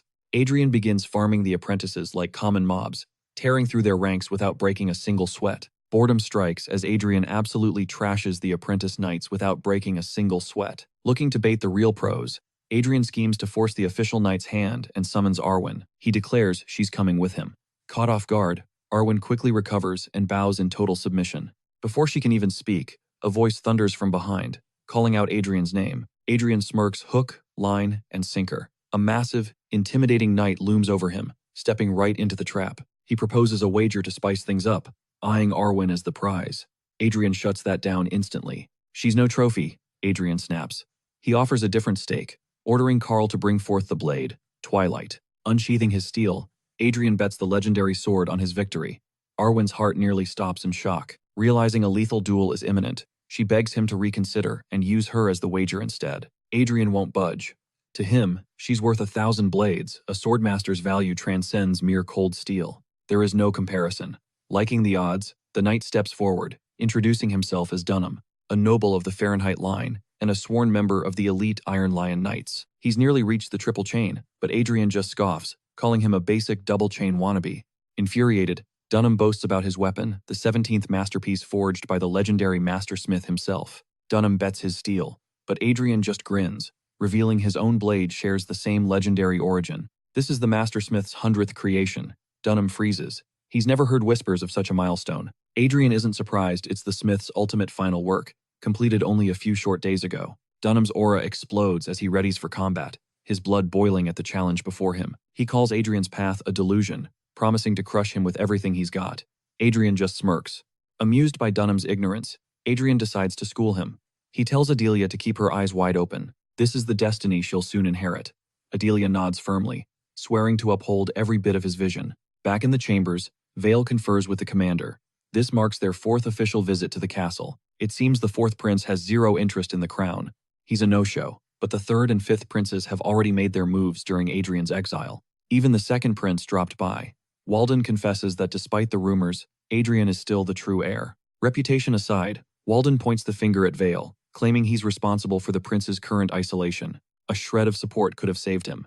Having always turned his back on Adrian, Vale's change is jarring. Suddenly acting kind, Walden's words cut deep, and Vale knows the man speaks the harsh, cold truth. He really did throw Adrian away, seeing not a future ruler in the boy, but something far darker. A budding tyrant. He recalls the day he lashed out at Adrian for wasting away on cursed potions. Driven by rage, Adrian actually drew steel against his own blood. Vale branded him a lost cause. Returning north in disgust, Vale received a gift from Adrian, a bottle of wine laced with lethal poison. Vale drank it anyway, As his mana incinerated the toxin, it also scorched away any remaining familial love. Nothing was left. But then, this nightmare of a nephew underwent a sudden, impossible transformation. He's a new man now, surviving hellish training and evolving faster with every passing sunrise. Walden reminds him, "You're the one who swore Adrian should never sit on the throne." Vale feels the shift. He pleads with Walden to give the prince one fair shot at the race. Let him stand equal to the others. Walden's jaw drops as the proud Vale actually bows in supplication. He begs for a reconsideration. Walden is utterly speechless, lost in total disbelief. Has Vale changed, or is it Adrian? Suddenly, a knight bursts in with chaotic news. Chaos is erupting at the training grounds. As they rush over, Walden tries to calm the tension. "Relax," Walden says. "Dunham knows his place. He won't take things too far with a prince. No knight would dare brutalize royalty in a duel." But Vale's expression remains grimly focused. "It's not the prince I'm worried about," Vale warns. Walden scoffs, calling Vale's sudden anxiety completely delusional. He's pale and talking crazy. But as the training grounds come into view, Walden's heart stops. Dunham slams into the dirt, out cold, leaving Odin staring in absolute disbelief at the scene. Vale smirks, reminding him he warned of a plot twist. During that high-stakes clash, everything changed. Adrian recalled his uncle's cryptic wisdom regarding double-ring knights. A sudden realization struck him like lightning. His sparring him was hitting a wall, yet unleashing his dragon-slaying him on mere knights was overkill.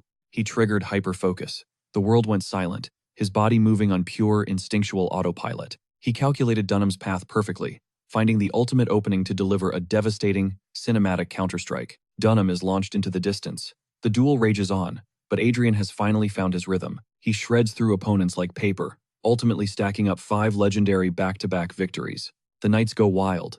This triumph lets Adrian weave a fresh, powerful verse into his sparring hymn. It ascends to extraordinary rank, evolving the sparring hymn into the formidable and lethal dueling hymn. Adrian exhales, the weight of success hitting him.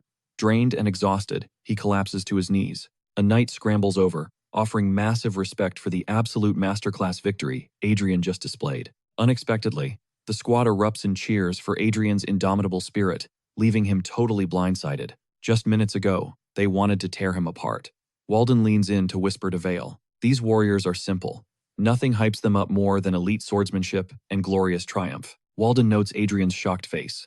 Vale adds that true warriors value a fair loss over foul wins. A knight roasts Dunham, joking he's the only salty one left in the entire yard. He's gotta surrender that sword he flexed so hard. Adrian stands stunned, questioning his past beliefs. He thought he'd buried the Monoheart legacy forever, but it appears some things never truly die. Knightly honor remains eternal. Respecting strength and losing with grace is their ultimate soul-deep code.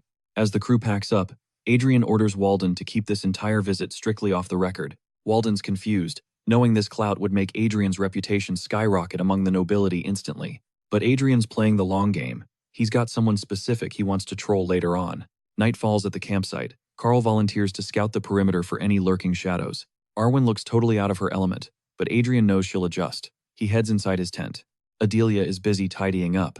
Adrian sighs, annoyed his S-rank recruit is stuck doing basic maid chores. He hits the sack, leaving a confused Adelia wondering if she just messed up somehow. He dismisses her. Once she leaves, Adrian reflects on how different these Iron Lions really are. Looking back at the castle, he realized his initial judgment of these knights was way off. His judgment authority revealed the truth. Most regular knights lacked high-tier B-grade talent. Historically, these guys would have never reached intermediate expert level. Even with a lifetime of training, they were destined to be forgotten nobodies, yet here they are, reaching sword expert realms. These 20-somethings are hitting levels that were once reserved only for the elite superhumans. The gap between geniuses and regulars has narrowed.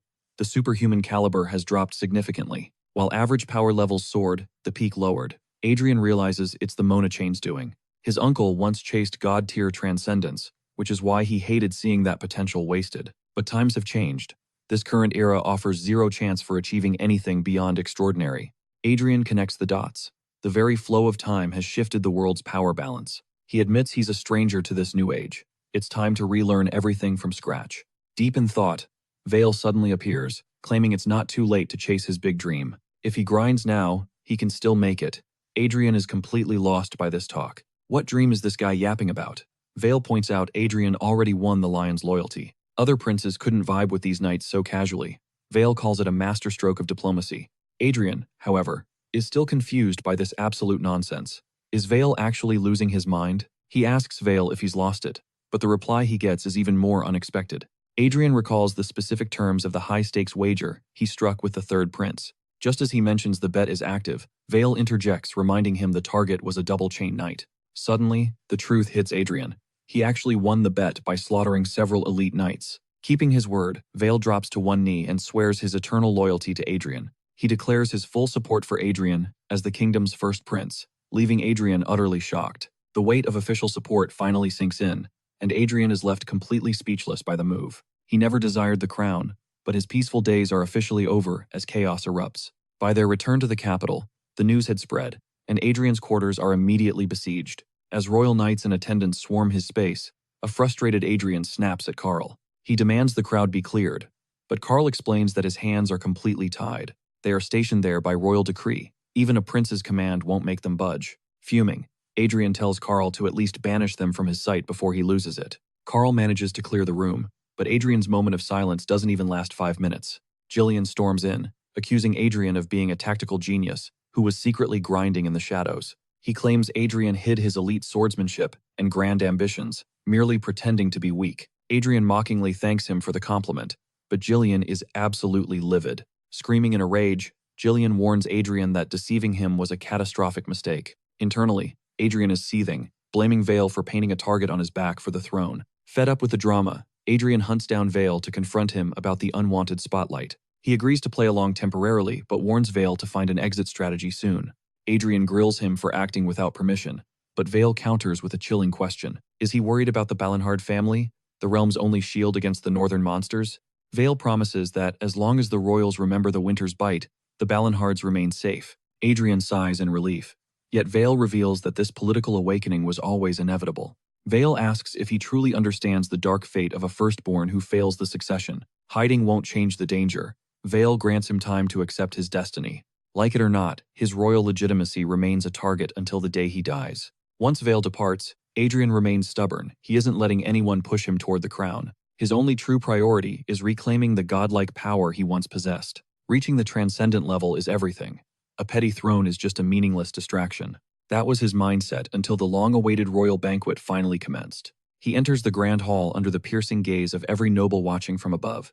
Noble women swoon as he passes, whispering about his dazzling glow-up and refined appearance. Adrian can't believe they're losing their minds just because he shed some extra weight. He scans the elite guests, using his specialized skills to peek at their hidden traits. He's repulsed to find them all marked with Heart of a Serpent, the brand of greedy thieves. Amidst the sea of filth, he's shocked to find a single person who remains untainted. Spotting Taylor, Adrian's face brightens as he heads toward his only genuine ally. Taylor humbly thanks him for the invite. He may lack talent, but his soul is pure. To Adrian, such honest men are the perfect vessels for the seeds of his future empire. Suddenly, the herald announces the arrival of Marquis Montpellier from the Burgundy Empire. An imperial ambassador at the banquet? The news sends a shockwave through Adrian. The court bows in submission as Montpellier appears on the balcony and approaches Adrian. The Marquis greets him like an old acquaintance, but Adrian is completely frozen. His mind is reeling. The Burgundy Empire is more than a neighbor. They are his ultimate nemesis. Adrian seethes with a silent fury, remembering the grueling war he and Leonberg faced for so long. Just as his temper reaches its limit, wine drenches his clothes. The man responsible starts bowing in frantic apology. He claims he was simply too eager to meet Adrian. Standing between Adrian and Montpellier, he blocks the tension. Masking his irritation, Adrian brushes him off, claiming he needs to change into fresh attire. The clumsy stranger begs for forgiveness again, blaming his aging body for his lack of coordination. Carl steps in to guide Adrian away. Curious, Adrian asks who that eccentric old-timer was. It is Marquis Bielefeld. Adrian feels a wave of relief. He finally found a noble who is not corrupt. The mishap actually helped him cool his head. Later, Vale bursts into Adrian's private chambers. Vale mentions the banquet incident, noting that Bielefeld warned him Adrian was on the verge of a rampage. Seeing the lingering murderous intent in Adrian's eyes, Vale snaps. He screams, demanding to know what Adrian was thinking. Adrian promises he is not that reckless. Yet one thing still bothers him deeply. The treacherous House Burgundy is openly flaunting its dominance right in the heart of the capital. He noticed the nobles treat these outsiders with more genuine reverence than their own royal family. This is no alliance. It is total submission. Adrian asks Vale how the kingdom fell this far. Vale reveals a grim history. Once, this kingdom stood as a defiant fortress. They resisted countless imperial invasions, but the empire's growth eventually left the kingdom in the dust. Facing an absolute superpower, the kingdom was forced to its knees. Adrian is left speechless. He remembers a time when the kingdom held its own, despite its smaller size. This nation was forged on the power of martial hymns, their greatest weapon, but that legacy is dead. They have lost the very essence of their strength. Adrian makes a sudden declaration. He tells a stunned Vale that he has decided to seize the crown. Vale is paralyzed by the news. Adrian knows this path brings regret, but he cannot turn back. He built half of this realm with his own hands. He cannot watch it crumble. Day 2 begins. As Adrian enters the hall with Vale, he is met with looks of pure disgust from the nobility. It is maddening to see them respect foreign invaders over him. He flashes back to his humble beginnings. Back then, nobody saw him as a future king, just some nobody from a literal trash village. Even so, Leonberg once stood tall before the masses, just as Adrian does now. If they will not give him respect, he will take it. He begins to chant a forbidden melody. It is the hymn of the king. The system warns him that his current rank cannot handle its true magnitude. Most of the power is stripped away, leaving only 25% of its original force. Still, the pain is manageable compared to the dragon-slaying hymn. This is a hero-grade trial, not mythic. The hymn ignites, manifesting a shimmering crown of golden aura upon Adrian's head. Like a true monarch, his presence forces every noble in the room to bow. It actually worked. But as he prepares to speak, a chilling, otherworldly energy creeps up behind him. He spins around to find that the mysterious hooded woman is actually a freaking elf. She approaches, intrigued that someone still remembers the ancient hymns. Adrian is frozen in terror. This is no ordinary elf. Panic surges through him as his body refuses to move. Why is this literal psychopath from his past standing right here at the banquet? People think elves are kind spirits, but that is a lie. They are a ruthless, predatory race. They use their ethereal beauty to lure victims to their doom. High elves are born with hero-grade power. They are the apex predators of their kind, and this woman is the most dangerous of all. She is an elder high elf, having survived for over 1,000 years, a living legend. Her name is Sigrun, the dancing magic swordswoman, a survivor of the ancient expeditions. She was there 400 years ago, when the mad dragon was finally brought down. She once hunted Adrian for his sword, promising him a good life while making his existence a nightmare. Adrian is sweating bullets, terrified she'll recognize him from that king's hymn he just recited. Sigrun leans in, asking if they've met, but Adrian hits her with a lightning-fast no. She isn't buying it. To her, Adrian radiates a vibe that is way too suspicious to ignore. Adrian claims he's never seen an elf before, but Sigrun sees right through his pathetic act. Internal panic sets in. Adrian remembers her true power back then. She was an absolute beast. She's a walking calamity. Sigrun whispers the cold truth. You are lying through your teeth. Humans usually have one of two reactions when they see an elf for the first time. Most are instantly entranced, but seasoned warriors instinctively reach for their blades in fear. Scanning him, Sigrun is certain Adrian hasn't reached that elite level of martial mastery yet. Adrian pivots, claiming he just has unique tastes. Sigrun pauses, weighing his flimsy excuse. She backs off for now, leaving with a polite farewell. Adrian finally breathes a sigh of relief. Disaster averted. Later, the queen gathers a massive crowd of potential brides for the prince. Talk about zero standards, the lineup includes everyone from a literal infant to a grandmother. Queen Margarita sees his disgust. Don't expect to see your usual high-tier company here, she warns. Suddenly, word arrives that the elven delegation is demanding an audience. The queen allows it. Sigrun strides in with her squad. Margarita is stunned to see an elf of her stature. It has been ages since elves visited. Sigrun nods, fully aware of the historic tension. The search for a bride continues, but then Sigrun drops a bombshell. She is a high elf. That is elven royalty, pure, prestigious blood. Adrian is left reeling in total and absolute confusion. What is her endgame? Sigrun then boldly claims her age is close to Adrian's. Adrian nearly explodes. They are nearly 1,000 years apart. How can she lie so shamelessly? She flexes her eternal beauty and her squad of loyal elven knights. She is the total package. Then comes the kicker. Our fates are intertwined. Adrian's heart nearly stops at her words. Elves never fake fate. It is a sacred bond. Is she actually being dead serious right now? The room goes dead silent. An elven marriage? That is literally unheard of in human history. Adrian snaps. He marches up, grabs Sigrun, and growls, "We need to talk, right now." He hauls her out of the throne room, leaving the stunned crowd to imagine the absolute worst. "What's your real play?" he demands. Sigrun just smirks, playing the diplomatic friendship card. Adrian doesn't blink. He calls her out as an elder high elf. The mask is slipping. He knows she is an executioner, the one who's handled the clan's bloodiest work for centuries. She is the legendary Blade of the Mistletoe clan. "Are you here for an investigation?" he asks. "Or are you here to carry out a death sentence?" Sigrun's eyes widen. He knows too much. How do you know my name? She asks. Adrian stays silent. He is no match for her. If she sensed fate, her power is high enough to peer into his very past. She reads his soul. Sigrun's suffocating aura floods the room. You know exactly who I am. She calls him a fool for staying silent. But Adrian isn't backing down that easily. He knows an executioner's lethality. Talking too much is a death sentence. Drop the act, Sigrun. He warns her not to mess with his destiny. He knows she is acting on dangerous curiosity. If he plays this wrong, this lunatic elf will tear his entire future to shreds. He needs to hook her interest. Adrian's goal? Survive long enough to become her ultimate challenge. Sigrun looms over him. Who are you? Adrian shrugs. Right now, just a pathetic prince. She senses a presence inside him. You will have to wait to find out, Adrian teases. Sigrun grins. She knew this trash mission was too weird for someone of her caliber. Now she knows why she is here. It is him. Adrian shudders. She hasn't changed. He is paralyzed by the realization. Sigrun is still the same terrifying, creepy woman from his memories. Minutes later, they stride back into the hall, hand in hand, leaving the crowd speechless. Adrian then leads Sigrun toward the queen, dropping a bombshell. He stuns the entire court by announcing his sudden intent to get engaged to the mysterious Sigrun. Internally, Adrian is cringing at having to play the doting lover. Yet, he's trapped in this charade, because right now, defying Sigrun's wishes is a death sentence. His only move is to buy enough time to survive her obsession. The queen is visibly shaken by this news, but Adrian quickly clarifies that they won't be rushing into anything permanent. Framing it as a matter of high-state importance, he promises to observe Sigrun closely before making it official, earning the queen's cautious approval. Little does she know, Adrian is playing a high-stakes game of chess against destiny. While the queen calculates the political gains, Sigrun has a much darker agenda for her observation period. She's busy prepping her favorite snack, Adrian himself. Meanwhile, the prince is desperately scouring for a way to grow stronger, hoping to escape the clutches of this terrifying elf.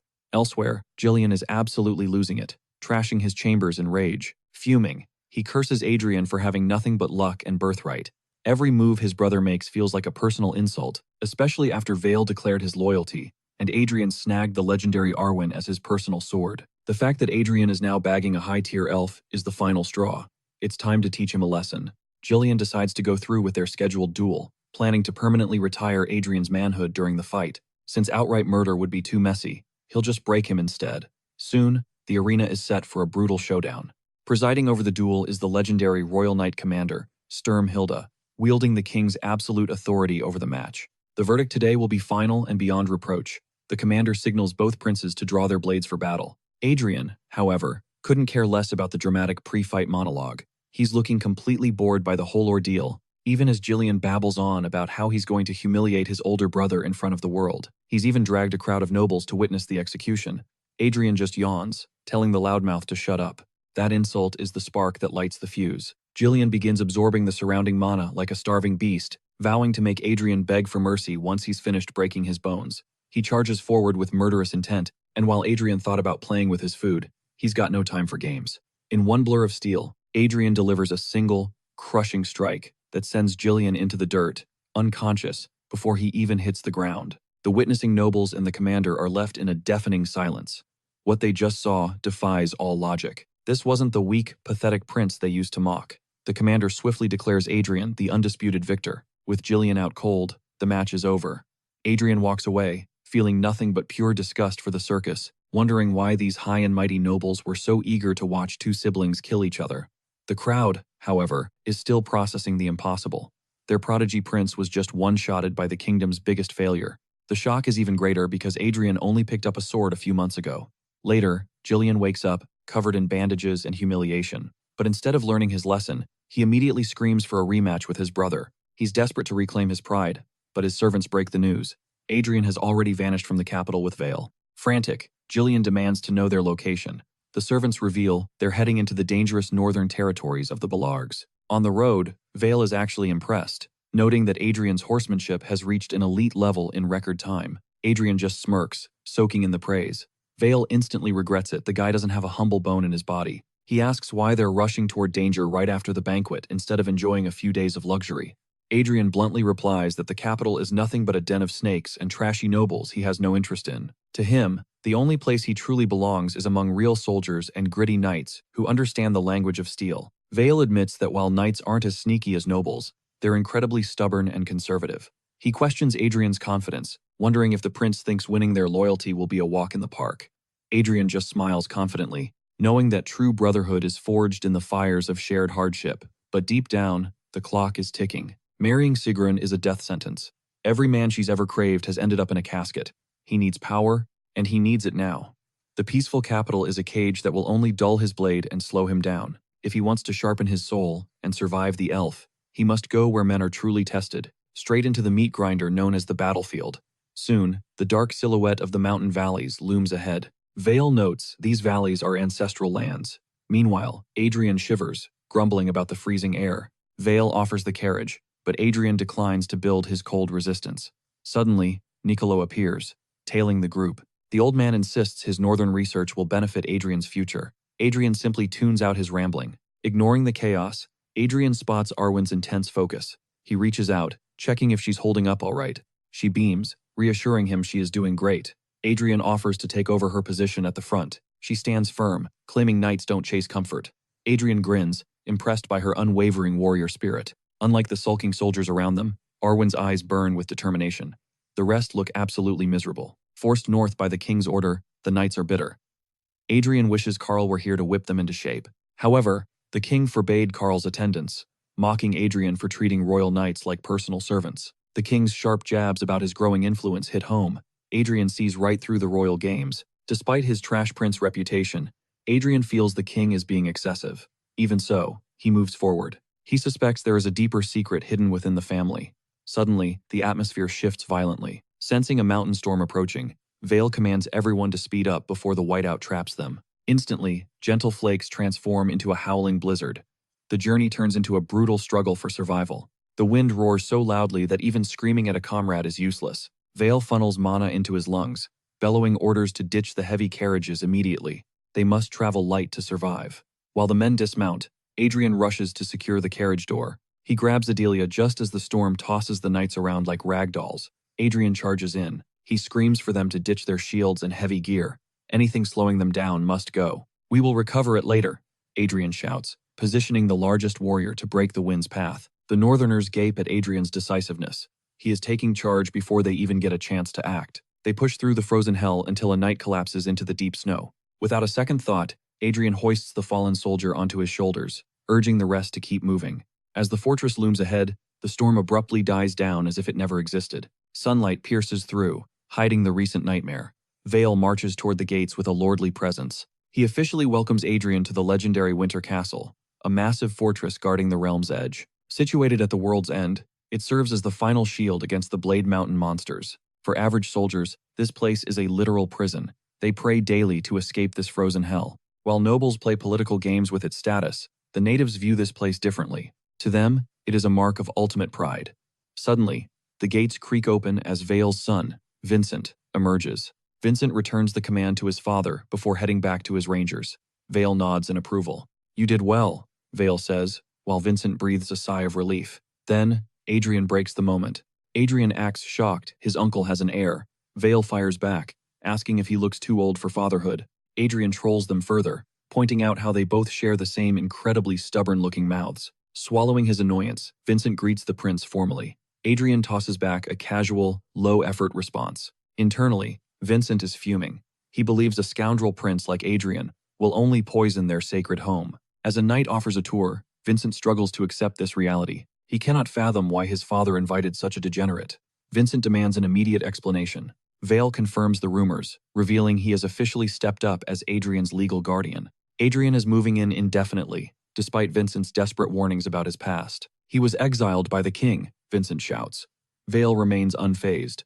People evolve. Vale counters, tasking his son with watching Adrian closely, without any prior bias. Look at him with fresh eyes. Later, they gather for a critical military update. Vincent reports they have been successfully wiping out monster dens. Yet, several dark zones remain. With his father back, the real cleanup begins. Desperate to maintain momentum, the officer presses on with his briefing, quickly dropping a major bombshell. Their sole obstacle?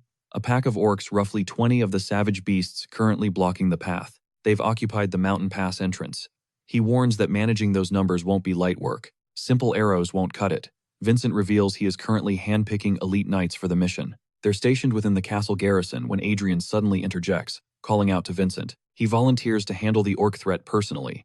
Vincent snaps back, warning him these monsters are built different. These aren't your average grunts. One slip-up could completely derail the entire ranger operation. Adrian brushes him off and appeals to his uncle, shamelessly exploiting the man's obvious favoritism. Vale turns to Vincent, demanding a status check on the enemy's scale and power. Vincent responds. He's confirmed 20 at most, but the threat of elite orc warriors still looms large. Shaman sightings are unconfirmed, meaning anything could be out there. Vale looks toward Adrian. He asks if he's truly ready. Vincent panics, practically shouting his father's name in protest. He argues that the entrance is a vital ranger artery. If a disaster happens there, if it turns into a bloodbath, every future operation becomes a total nightmare.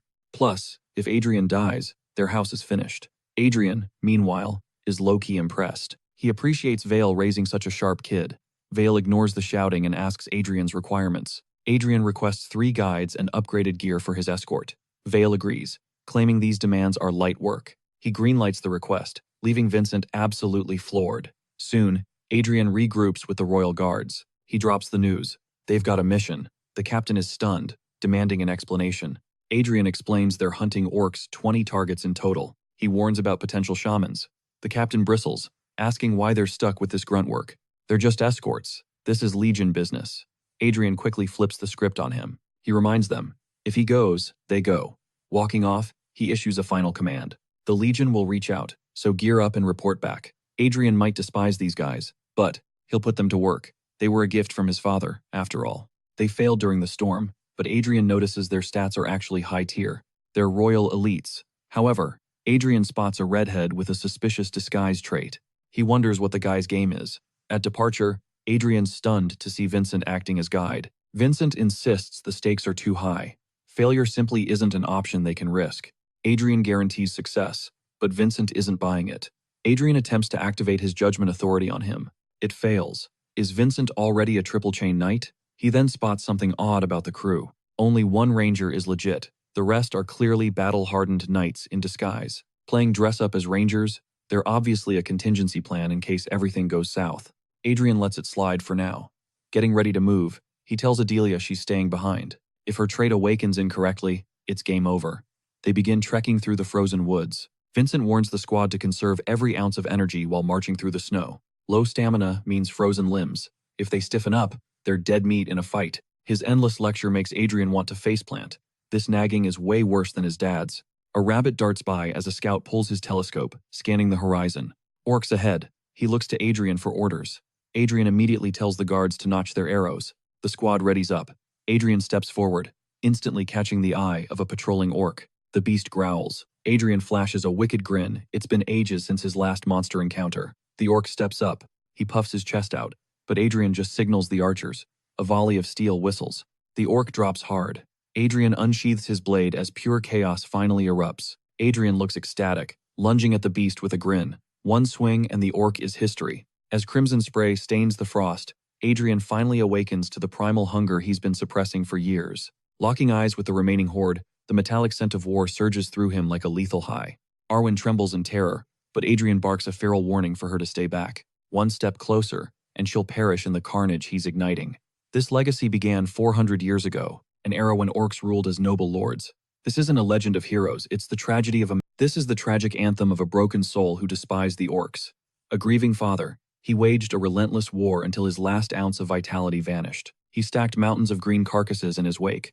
This is the fleeting poetry of a legendary Avenger. As these verses echo, the system recognizes the terrifying hymn of vengeance. A crimson, suffocating aura erupts from his frame. Before heading north, that red-haired spy hiding behind a disguise had conspired with a royal count. He was bribed to snitch on every single move the prince made during this expedition. They assumed Adrian would hide cowardly within the castle while stealing glory. But now that he's unleashed on the front lines, the spy is paralyzed with pure horror at Adrian's brutality. Stunned into silence, the man's body refuses to obey his commands. Even gripping his spear feels like an impossible task. By the time he finds courage, an orc completely crushes his spirit by snatching his weapon with ease. Trapped in death's jaws, he's certain it's over, but Arwin suddenly blazes into the fray. She severs the beast's arm and decapitates it in one fluid motion. The soldier collapses as the severed limb falls before him. Arwin looms over him, coldly reminding the man that losing your steel on a battlefield is a death sentence. Shaking with fear, He frantically nods. Arwin immediately takes command of the royal guards, rallying them for the slaughter. Internally, she knows they are being swarmed. The orcs have the numbers, making this an uphill battle for survival. Suddenly, a chilling sensation ripples through the air. Before anyone can react, the orc leading the charge is obliterated by Adrian's lethal strike, painting the snow in gore. Adrian is radiating a monstrous pressure. Arwin can practically taste the thick bloodlust. She screams his name, but he's already gone, diving into the orc horde. As he carves through flesh, memories of a past Avenger resurface. That man slaughtered legions of orcs, yet his thirst was never quenched. He wandered the wastelands, hunting for more blood. He left a trail of butchered monsters behind. Even when his mana was dry, he survived by drinking their foul blood. With every agonizing step, his body withered. Only his cursed blade, Gruhorn, kept his decaying heart beating. The demonic sword consumed his remaining life force to grant one final, desperate wish. This crusade was born from the ashes of his family, murdered by these beasts. But in the final hour, as he faced the Orc King, his fated enemy, he was nothing but a walking corpse, a mere shadow of himself. Despite his failing strength, he lunged at the Titan. He leaped toward the massive king, with a final, desperate roar. But the monster merely caught him mid-air, crushing his life out with massive hands. No salvation came. Even in death, his eyes blazed with defiance. He stared into the king's soul, with no witness to his end, except for Gruhorn, the demonic blade that witnessed everything. Back in the present, standing amidst a sea of corpses, Adrian realizes he alone carries the weight of that man's agony. He takes a sharp, freezing breath, noticing his knights struggling to hold the line. That's when the realization hits him like a lightning bolt. The hymn of vengeance isn't finished yet. His eyes ignite with a savage hunger as Adrian understands his purpose. It's up to him to write the final verse. Without hesitation, he tears through the orcs like a hot knife through butter. To the orcs, Adrian is a nightmare. His eyes glow a demonic red as the scent of carnage fills the air. Moments later, a system notification pings. A brand new stanza has been carved into the hymn of vengeance. Adrian has literally built a throne of bodies. He stands atop a mountain of flesh as blood flows beneath him. With this overwhelming feat, the hymn of vengeance evolves. It has finally become the hymn of requiems. As the last orc falls silent, Vincent approaches their tattered banner. He snaps it, signaling their total eradication. He hoists the red colors and bellows a cry of absolute victory that echoes across the battlefield. The soldiers join in, their cheers shaking the heavens. Adrian watches Vincent, the heir to a legendary monster hunting line. Strangely, he shares the same name as that ancient Avenger who sacrificed his soul to wipe the orcs away. Legend says the Avenger swore on his dying breath to return. Adrian can't help but wonder if that soul is now Vincent. The knight approaches the prince and asks what's troubling him. Vincent extends the banner, insisting Adrian take it. This glory belongs to the warrior who fought with the most bravery. He explains it's a sacred tradition of the 3rd Legion, an untouchable symbol of prestige and victory. This trophy is a priceless mark of honor. Vincent makes it clear that the banner belongs to Adrian. Suddenly, Arwin calls out his name, her hand pressed against her heart, as she looks on in awe. As she honors the young master, the entire squad suddenly drops to their knees, paying ultimate tribute to Adrian's insane bravery. Adrian is completely stunned by the gesture, and just as he prepares to drop the final victory announcement, Vincent commands him to roar it out for everyone to hear. Taking a massive lungful of air, Adrian readies himself. With a grin full of main character energy, he bellows their triumph.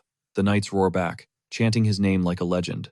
Riding the ultimate high of victory, Adrian starts flexing hard, bragging about how the enemy's banner belongs solely to him. He's mid-flex when Vincent shuts him down, mentioning his own stash of 16 banners, but Adrian remains totally unbothered. This specific glory is his, and that's all that matters.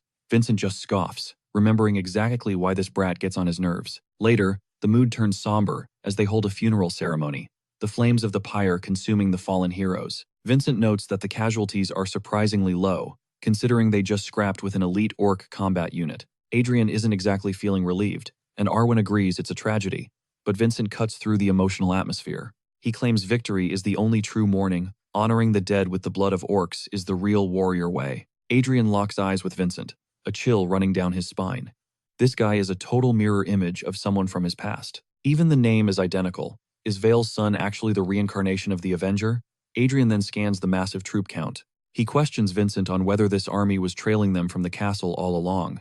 Vincent looks away, acting sketchy. He lies through his teeth about a ranger unit randomly passing by. Adrian immediately catches the cap. He teases him about the convenient coincidence. Deep down, Adrian knows Vincent didn't trust him and had backup ready. It's clear Vincent played it safe with the hidden rangers. Still, why did an orc unit venture this far down? It's suspicious that no one detected the orcs' movement earlier. Something is off, so they hustle back to the castle. Upon arrival, Lord Vale himself is there to greet them, but the formal congratulations are cut short. Adrian thrusts his banner into the air to flex before Vale can even finish. The castle soldiers are absolutely stunned. To snag a trophy on your very first deployment? That's legendary. Adrian is officially the talk of the fortress. Meanwhile, the royal guards are dying of boredom. They've heard this story 11 times in the last hour already. Vincent ignores the noise and pulls his father aside, reporting the dark omens found deep in the mountains. He warns him that elite orcs were lurking way too close to their scouting perimeter. Vale senses a storm coming. Either they've found big prey, or something deep is shifting and neither is a good sign. He wants his son to rest, but the situation is too spicy. Duty calls, and they have to move now. As they head out, Vincent gives Adrian a rare nod of respect. "You worked hard," he mutters, before vanishing. Suddenly, Adelia sprints out, nearly tackling Adrian in relief. She was terrified he wouldn't make it back in one piece. She's mid-meltdown when Adrian interrupts her by waving his shiny new banner in her face. Total flex. Later that night, Vincent crashes Adrian's room with an update. A ranger unit is reassembling to investigate the peak. The mountains are a wild card right now, and they have no clue what variables are waiting in the shadows. Only the top-tier elites are going on this mission. Translation: Adrian is staying behind this time. But Adrian hits him with a don't care. He wonders why Vincent is even leaking these secret meeting details. Turns out, Lord Vale basically forced Vincent to come and bond with him. Adrian figures out the old man's plan to make them besties. Honestly, he's chill with the idea. He dismisses Vincent and turns back to his treasure. He could stare at that banner on his table all day. Thinking back to the carnage, Adrian realizes he was completely locked in. The battle high was unlike anything else. It was the first time he'd nailed an ancient martial hymn without missing a single beat. Pure perfection. He's certain this is just the beginning. The power is finally starting to feel like it truly belongs to him. He plans to overhaul every hymn he knows, rewriting the old ways to make them completely his own. Vengeance is becoming a requiem. Just then, a bizarre bird lands on his windowsill, catching his eye. One look tells him this isn't some random pigeon. The energy it gives off is totally twisted and unnatural. Adrian knows the sender instantly. It's Sigrun, using the creature as a creepy long-distance messenger. Through the bird, she whispers a chilling question.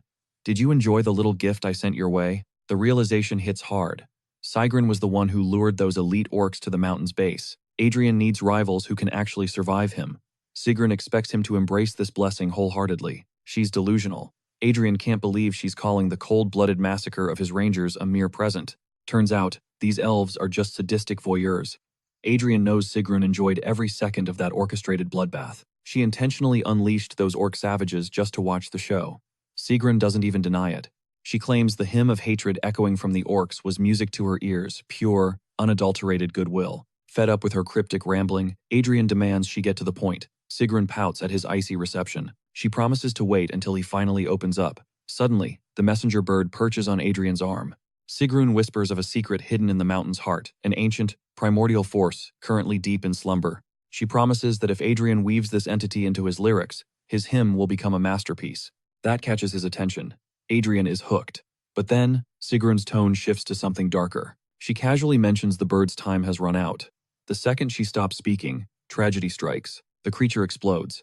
Adrian is instantly splattered with a sickening coat of hot blood and raw gore. It was a petty, calculated move to insult him. Adrian sees right through her twisted desires now. She wants a new martial hymn. Elves are merely vessels. They can recite power, but never create it. They steal the melodies of others, weaving stolen hymns into their own lethal sword dances and songs. This tip wasn't a favor, it was bait to lure Adrian into crafting a more potent, flavorful hymn for her. Even so, Adrian decides to bite.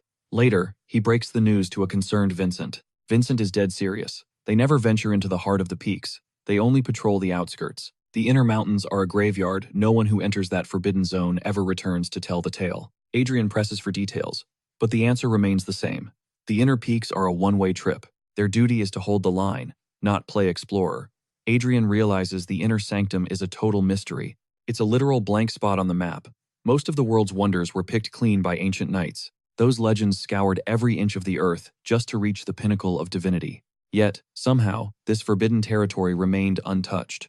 A dark, predatory smile creeps across Adrian's face. Coming to Balerhard was definitely the right move. Vincent warns him to stay away from the deep peaks. Adrian gives him a non-committal answer. He won't go, at least, not for the time being. Cleaning his blade, he can't stop obsessing over the mountain's secrets. The urge to rush in is overwhelming. He needs more blood, more conquest. Luckily, Winter Castle is a magnet for constant, brutal warfare. Right on cue, the sirens blare. Another invasion is knocking at their gates before he can even finish his thought. The garrison scrambles to the battlements. Adrian maneuvers through the chaos to find Vale. Vale points toward the horizon. 3 rangers are sprinting for their lives toward the safety of the walls. Adrian narrows his eyes. Whatever is hunting them is moving fast, and it's clearly something monstrous. Orcs on Wolfback burst into view. The archers are helpless. The targets are still way out of range. The rangers are giving it everything, but Adrian senses something is horribly wrong with this chase. Vale spots it too. Those wolf riders are playing with their food, intentionally keeping just a step behind. Seeing no escape, the unit captain makes a final, desperate stand to buy his men a few seconds. He orders them to run as he turns back. In an instant, the wolves tear him into bloody ribbons. The rest of his squad is rounded up like cattle. Vincent prepares to leap down for a rescue. Adrian grabs him. This isn't a slaughter. The orcs are setting the stage for something far more formal. They're issuing a challenge. The orc commander drives his war banner deep into the frozen earth. A jagged skull sits atop the pole, radiating pure intimidation. Adrian's mind immediately connects the dots. The ancient existence Sigrun mentioned is no mystery anymore. The orc king is waiting in those mountains. The orc captain bellows a demand for honorable combat, seeking to reclaim his legion's glory for his king. Vale is skeptical. Are these monsters really demanding a duel with hostages on the line? Adrian confirms it. The tension is thick. Neither Vale nor Vincent is ready to believe these beasts have a sense of honor. Adrian steps into the spotlight. Facing the beast, he speaks their guttural tongue, accepting the captain's challenge. He commands a wide berth, 200 paces. Every warrior must retreat and dismount their ferocious wolves immediately. Stunned, the orc captain stares at the human. Fluency in their ancient language is supposedly impossible. He demands to know how a mere man masters their dialect. Does he carry orc blood in his veins? Adrian shuts it down instantly. With a thunderous roar, he barks, "Do we have a deal or not?" The captain yields to the terms, nodding his massive head, yet a lethal warning lingers in his eyes. Dishonor this duel, and everyone dies. Negotiation finished. Adrian turns back to his baffled comrades. He shoots a look at Vincent and Vale. "Believe me now?" Vale just scowls, eyes full of doubt. "You're talking trash." Vale spits. But mid-sentence, the orc vanguard begins to fall back in unison. They obey perfectly, leaving only 5 monsters. Vale's jaw drops as his entire worldview is turned upside down. Dozens of winters spent at this post, and he's never witnessed anything this legendary. Orcs retreating willingly? It's unheard of. Adrian tells him to snap out of it. There's a catch. They want a 5-on-5, but only survivors from the last bloody skirmish are allowed to step up. Deep in the mountains, Vale reels. They specifically want the warriors from that brutal encounter at the base, the same unit they clashed with recently. Without hesitation, Vale summons his son to the front lines. Volunteers flood forward, ready for payback. But Adrian signals the crowd to chill for a second. 2 slots are already locked. The Rangers panic, warning him that entering the fray is straight-up suicide. Adrian shuts them down. He's the only bridge between them and the orcs' savage demands. They plead for a single spot, but Adrian won't budge. He can't rob Arwin of her chance. She's practically vibrating with battle lust. He looks her in the eye. "Are you ready for this?" With a respectful bow, she commits. Vale presses again. How did he master such a secret tongue? Finding out orcs can actually communicate is a massive shock. Adrian smoothly spins a lie. "I just read a lot," he deadpans. He sees Vale overthinking and tells him to stop right there. This isn't a peace talk. It's an anomaly. Only high-tier orc nobles possess this ancient speech. Like this captain, they serve the orc king directly. They are the elite, speakers of the old world. The captain's roar shatters the air. "Are you coming?" Adrian smirks. "I'm already there." Coincidences? Adrian doesn't buy it. An elf ambassador appears. And now orc kings are rising. An orc king hasn't been seen in 4 centuries. The gears of fate are finally turning. The massive gates groan open. 5 warriors emerge. Adrian's mind races, but curiosity must wait. There's a mystery here, but deep thoughts won't save his life in the coming moments. Now, it's time for blood. The orc looms over him, asking, "So, you're my opponent? Got a problem with that?" Adrian counters. The beast actually nods in a rare sign of respect. "Your spirit burns brighter than any human here," the orc grunts. "You're a worthy sacrifice. Your flesh will be a delicacy." Adrian just bows, finding the irony of the situation absolutely hilarious. The only one to respect him without malice is a literal monster. Vincent screams from the sidelines. "That captain is out of your league," Vincent yells, trying to intervene. But then, chaos strikes. An axe whistles past Vincent's head. He barely dodges. The orcs loom, eyes glowing with hunger. The battle lines blur. Forget knightly honor, Adrian warns. They don't take turns. Survive. It's every man for himself. Both sides collide in a violent explosion of steel and screams. Adrian lunges, striking from the heavens.